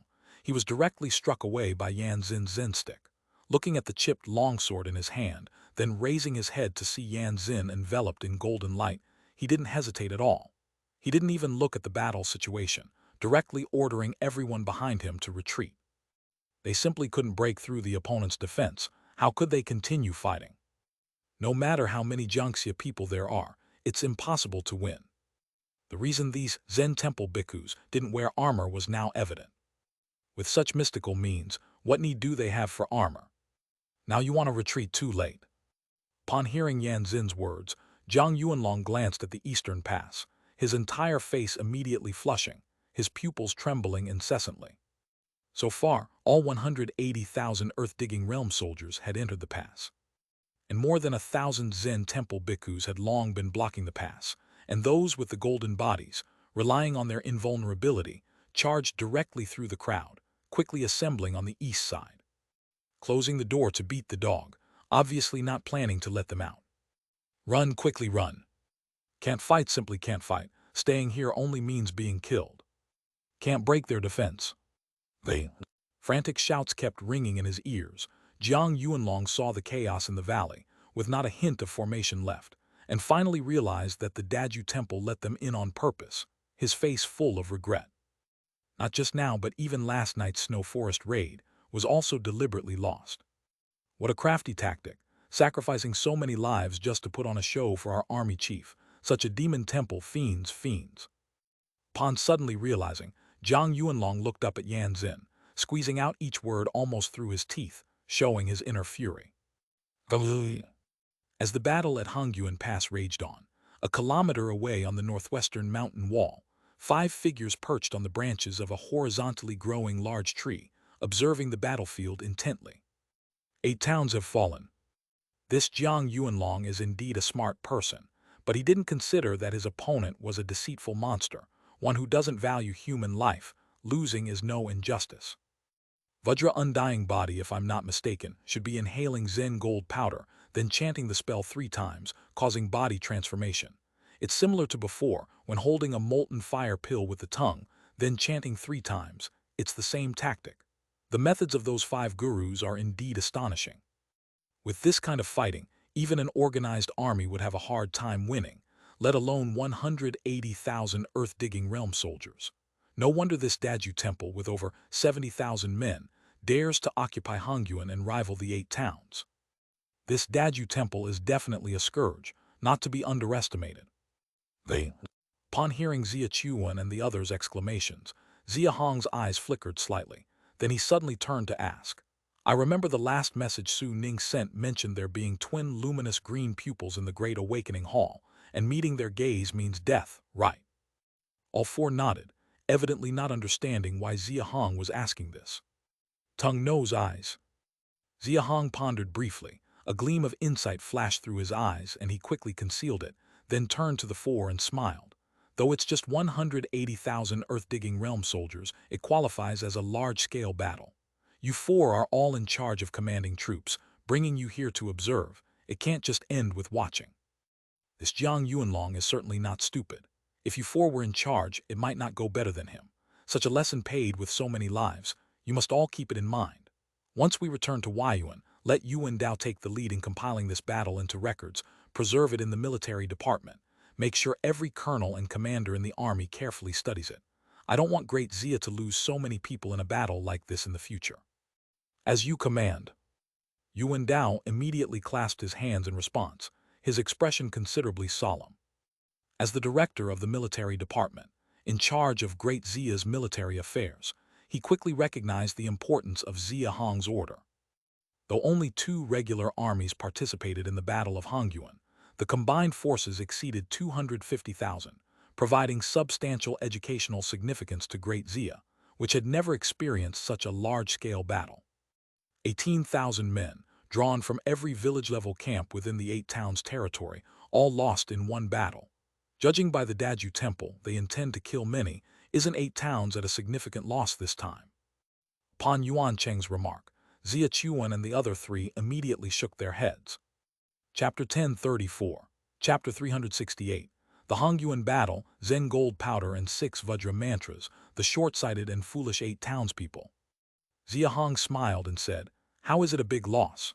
At most, Jiangxia town lost 2,000 troops and a bit of cold resistance level, not entirely, and the 8 towns clearly don't consider those in the earth-digging realm as people. They wouldn't think they're losing anything. Xia Chuan nodded his head but soon expressed confusion and asked, Aside from Jiangxia, the other 7 towns indeed haven't suffered any damage to their towns and won't feel any pain. But now that this big battle has been fought and results are coming out, they haven't gained anything either.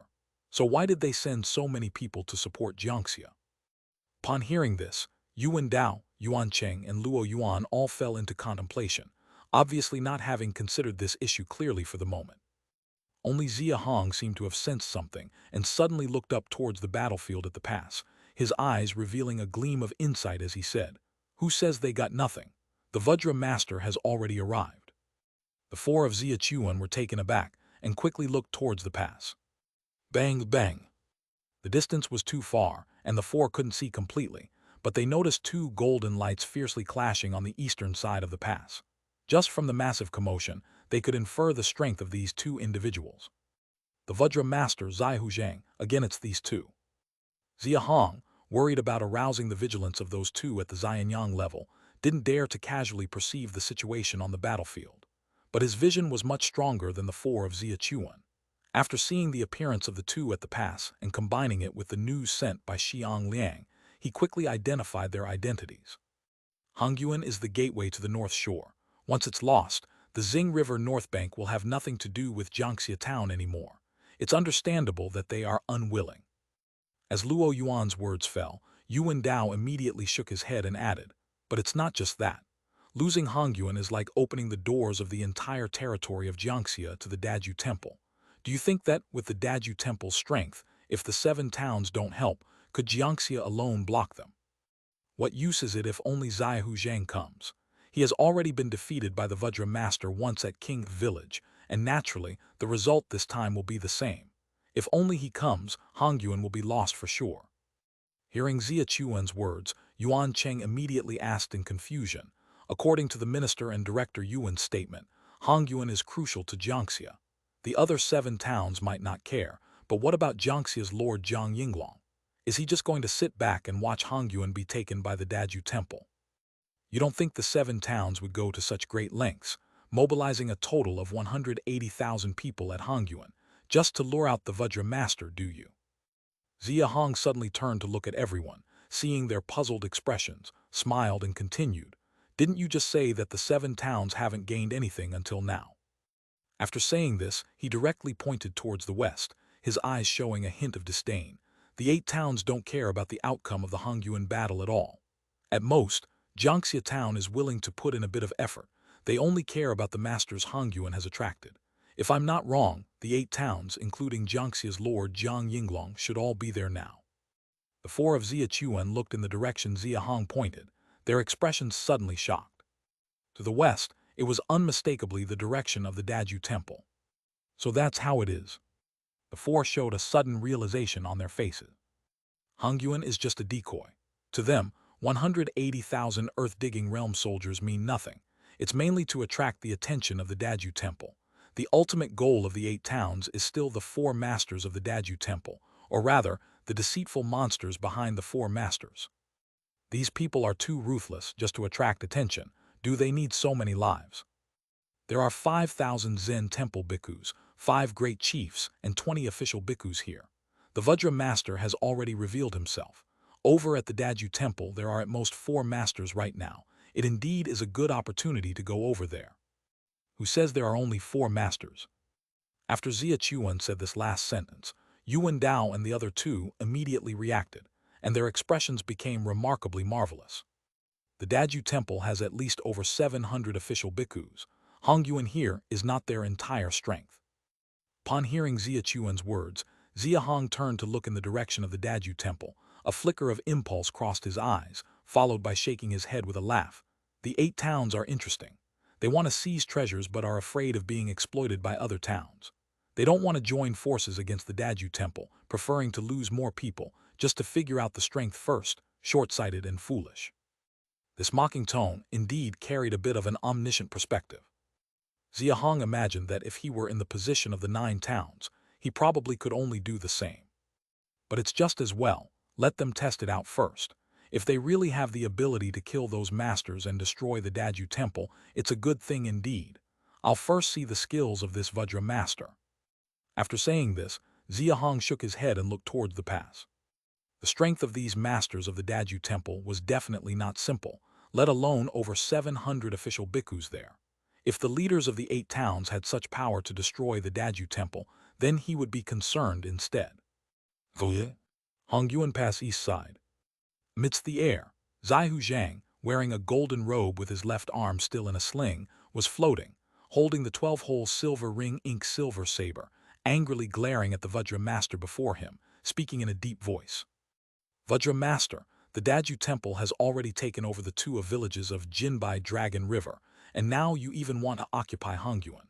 Surely, you don't intend to completely wage war against my Jiangxia. Below, the battle was still ongoing. The entire east side of the pass had been completely blocked by the Zen temple bhikkhus. Zhang Yuanlong was leading the defensive army and the 7 towns' cold resistance levels in a frenzied charge. Although they had broken through a small gap, they were not escaping, but instead charged towards the north and south sides, trying to widen the gap, clearly intending to let more people behind them escape. Mr. Xia, once the war begins, blood will inevitably be shed. If we do not completely quell the arrogance of your Jiangxia, how can my Daju Temple stand in the future? There's no need for more words. Last time you escaped by luck, this time won't be that simple. At this moment, the Vajra Master emitted a golden aura all over, his words falling like a sharp judgment. His pupils condensed with murderous intent, and his two long snowy eyebrows gently tremored and instantly transformed into golden light, charging towards Xia Hong. Chapter 1035. Chapter 369. Both suffered defeat. Great Awakening Yan Long Master, 2 dead, 3 injured, unexpected encounter. Clang. Xia Hong had been defeated once before, and his left arm was clearly still injured. Now facing the advancing Vajra Master, he dared not be careless, swiftly raising his ink-silver blade to guard his face. The Vajra Master aimed directly at his head, and the fist collided fiercely with the big saber. Just like last time, there was a violent clash of metal, creating a shockwave that flipped over hundreds of soldiers below.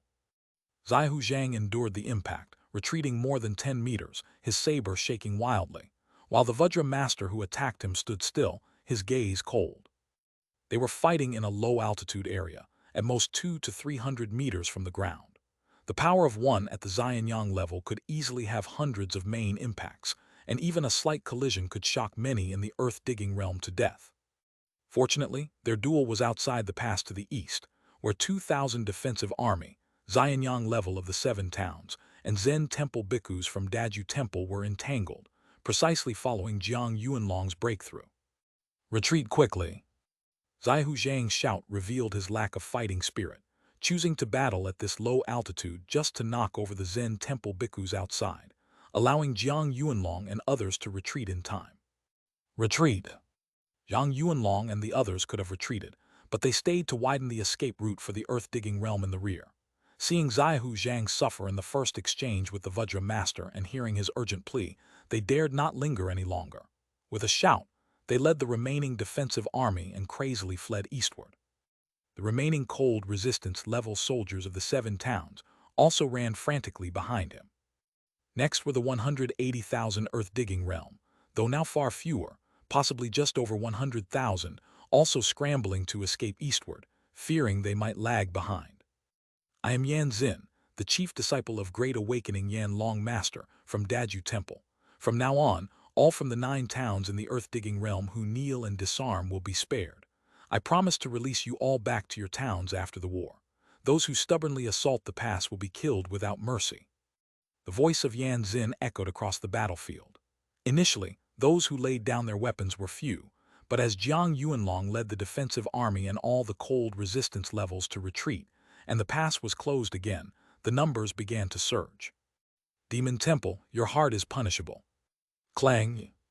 Army Chief Xia Hong, you'd better worry about yourself first. Hearing Yan Xin's shout below, Xia Hong's dread of Daju Temple surged to the extreme. Despite his age, he could see clearly that releasing people was clearly a move to win over hearts. Once these people were released, who in the village-level camps below would fight to the death against Daju Temple in the future? Unfortunately, just as he uttered the words, "Your heart is punishable," he was entangled by the Vajra Master again. The ink-silver blade hastily guarded his head, but it couldn't prevent the usual outcome of being punched away. Buzz. His right arm trembled violently, blood seeping from his tiger's mouth, barely holding onto his saber. Yet, the Vajra Master's assault was relentless, giving him no respite. Clang, clang. Xia Hong glanced at the gap below, seeing that more than half had knelt and disarmed. His expression turned much more disheartened. He knew full well he was no match for the Vajra Master, so he'd been fighting to save as many earth-digging realm as possible. But now it was clearly too late. Boom! In high-level combat, distraction is most feared. A moment of distraction allowed the Vajra Master to seize the opportunity, diving fiercely from the sky, delivering a deadly palm towards his head. Though the ink-silver blade was still positioned overhead, Xia Hong, having fought so long, showed signs of exhaustion.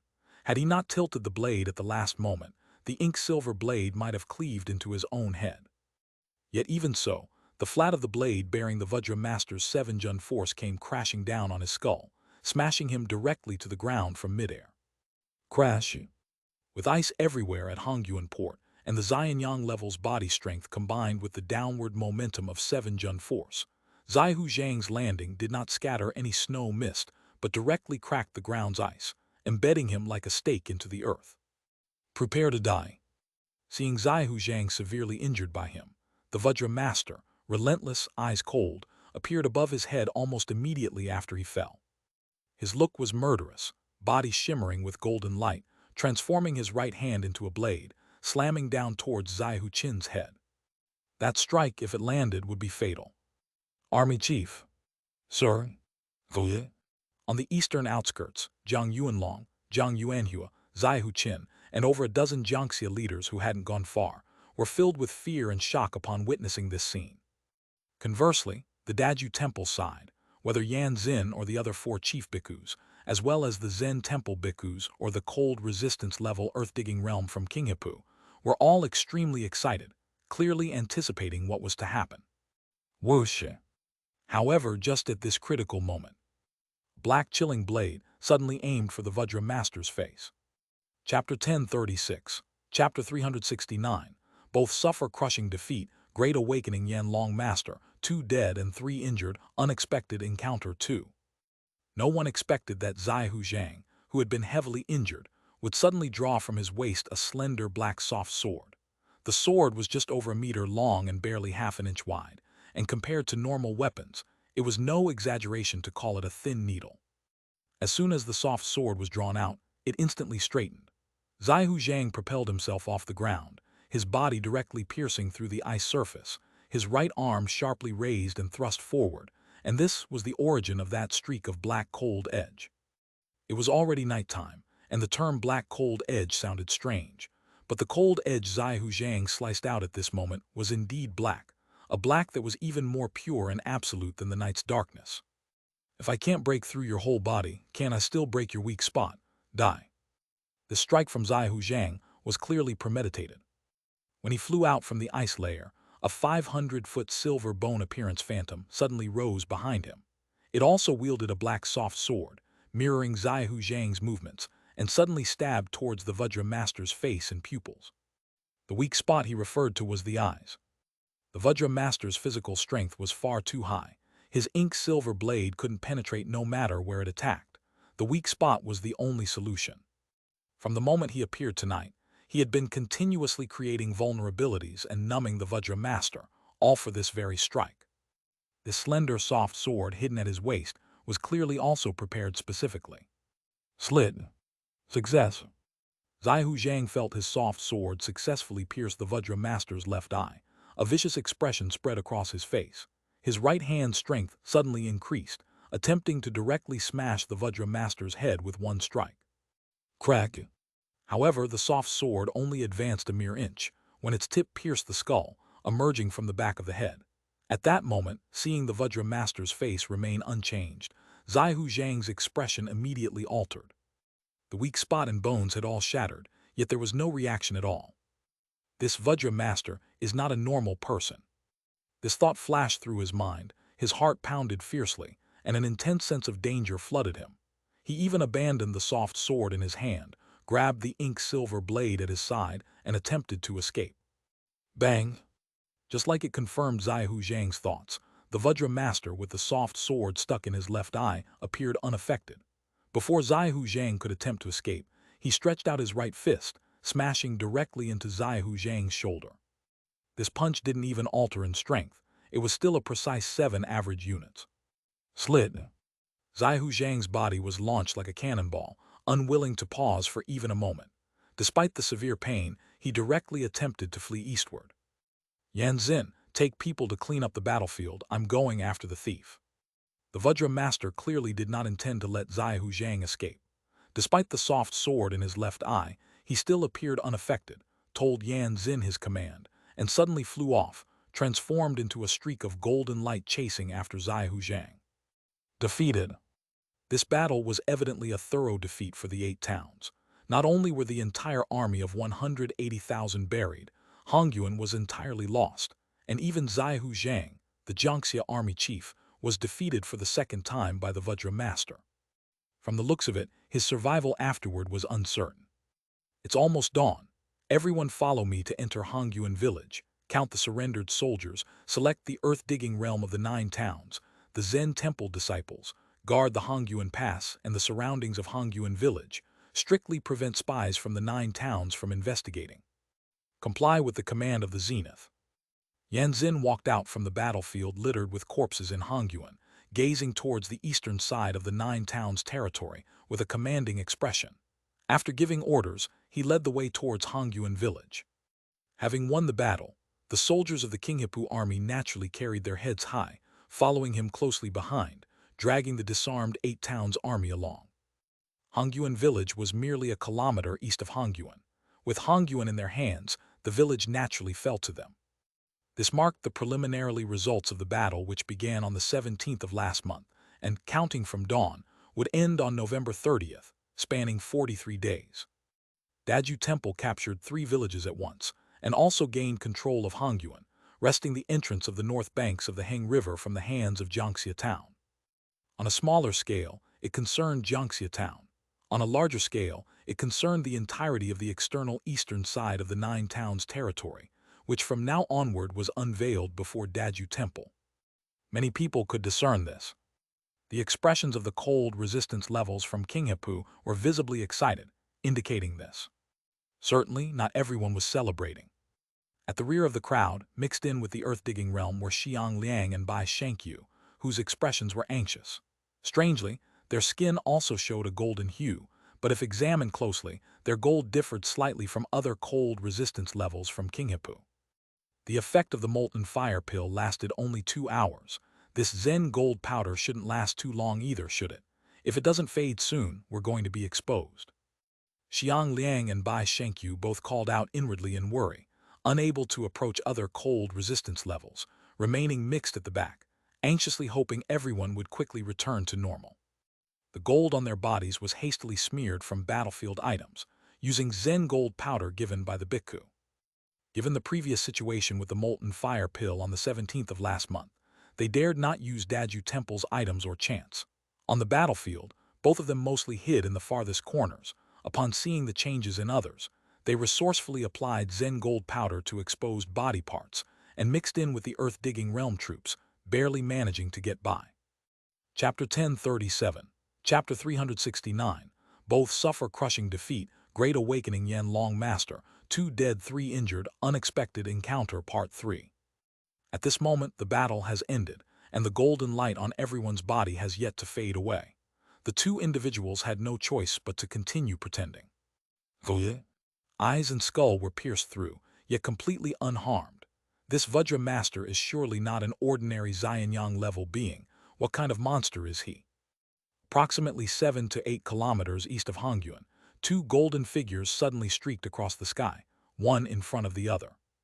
The person ahead appeared utterly terrified, frequently glancing backward. It was Xiahu Zhang, who had just escaped from Hongyuan. The one relentlessly pursuing him from behind had a black soft sword still stuck in his left eye, the Vajra Master. "Mr. Xiahu, today you won't escape your doom." The black soft sword didn't just pierce his left eye but went right through the left side of his head, with the tip extending out 30 to 40 centimeters from the back of his skull. The Vajra Master's left eye was bloodied, his entire face soaked with bloodstains, yet he spoke with a calm expression, seemingly not perceiving any pain, exuding an eerie aura. "Old monster, you're dreaming if you think you can kill me." Having suffered 2 defeats already, and seeing his latest deadly attack thwarted, Xiahu Zhang's innate defiance was now sparked by the Vajra Master's confident demeanor, so he didn't hesitate to throw a taunt over his shoulder. Though injured, he wasn't as fast as before and had already fled over 10 kilometers from Hongyuan, with the Vajra Master still trailing him over the same distance. He had figured out that the opponent was not adept at speed, making catching up with him unlikely. "As long as I make it back to the town, I'll be safe." Xiahu Zhang looked toward the town in the east, not daring to slow down his pace even slightly. He was utterly unaware that the Vajra Master, closely shadowing him, suddenly had a glint of coldness flash in his eyes. Xiahu Zhang flew 5 more kilometers east, making him about 20 kilometers away from Hongyuan, and when he attempted to directly fly across a snowy mountain region about 300 to 400 meters high, he suddenly elevated his position. Boom! But just as he was crossing the mountain summit, a 100-meter-long fiery dragon suddenly leaped up from the snowy forest on the mountain top. The fire dragon bared its fangs, fast as lightning, engulfing Xiahu Zhang's body in an instant. "There's someone else." At the moment the fire dragon rose, Xiahu Zhang was instantly gripped with terror, his hair standing on end. realizing that within the fiery dragon was a yellow-robed monk wielding a long spear, streaking straight toward him from the sky. "It's over." A sense of defeat flashed across Xia Zhang's pupils, with those two words echoing in his mind. In an instant, he understood. No wonder the Vajra Master, knowing he couldn't catch up, continued to chase him. It was a deliberate ploy to drive him to this snowy mountain region. Concealed in the snow forest on the mountain summit, there was another master. This is a guaranteed death trap. The long spear plunged into his chest, and Xia Zhang could almost hear the sound of his flesh being torn apart. The ferocious force surged into his body, instantly interrupting his flight eastward. While the intense flames on the spear began to consume his body, the spear tip had already started destroying his bones. "This master said you wouldn't escape, and now you..." He was already in a desperate fleeing state, lingering in midair for just a few breaths, when the Vajra Master appeared above him, raising his hands directly toward his skull. Xia Zhang swung the ink-silver blade, attempting to fend off the master below, but in his severely injured state, his strength had waned immensely, leaving him unable to shake the long spear in the opponent's hands. Pressed at the chest, with a massive palm about to strike from above. Xia Zhang's eyes were filled with profound despair. He could only close his eyes, awaiting death. "Who's there?" Bang! A violent explosion sounded, but Xia Zhang did not meet his demise. Before the explosion, he first heard the voice of the Vajra Master, mixed with anger and shock, and before he could react, a force pushed him directly away. Buzz! A figure suddenly stood where he had just been, a young man who seemed no older than 20. He wore a black robe with unusually wide cuffs, adorned with vivid golden threads throughout. Not only was the fabric unfamiliar to Xia Zhang, but the style was entirely unlike that of the Nine Towns. "He's not from the Nine Towns," Xianyang level. With this thought emerging in Xia Zhang's mind, he raised his eyes to see the movements of the man in black, his gaze solidifying, his pupils instantly filled with horror. That man in black, without using any weapons, blocked the Vajra Master's palm barehanded, and as he had appeared, he must have struck the spear-wielding monk below with his leg, as that monk was now rapidly rushing out from the snow-capped mountain's dust. "May I ask, which town of the Nine Towns does the master hail from, perhaps?" The Vajra Master's tone was laced with heavy apprehension, as the other spear-wielding monk flying upward from below also bore an unusually grave expression. Evidently, the brief clash had alerted them both to the danger. "Enough with the nonsense." Unfortunately, the man in black, despite his calm appearance, seemed exceptionally impatient. Without waiting for the Vajra Master to finish speaking, he reversed his hand and violently struck forward, directly targeting the opponent's face. "Wretched creature, how dare you be so insolent?"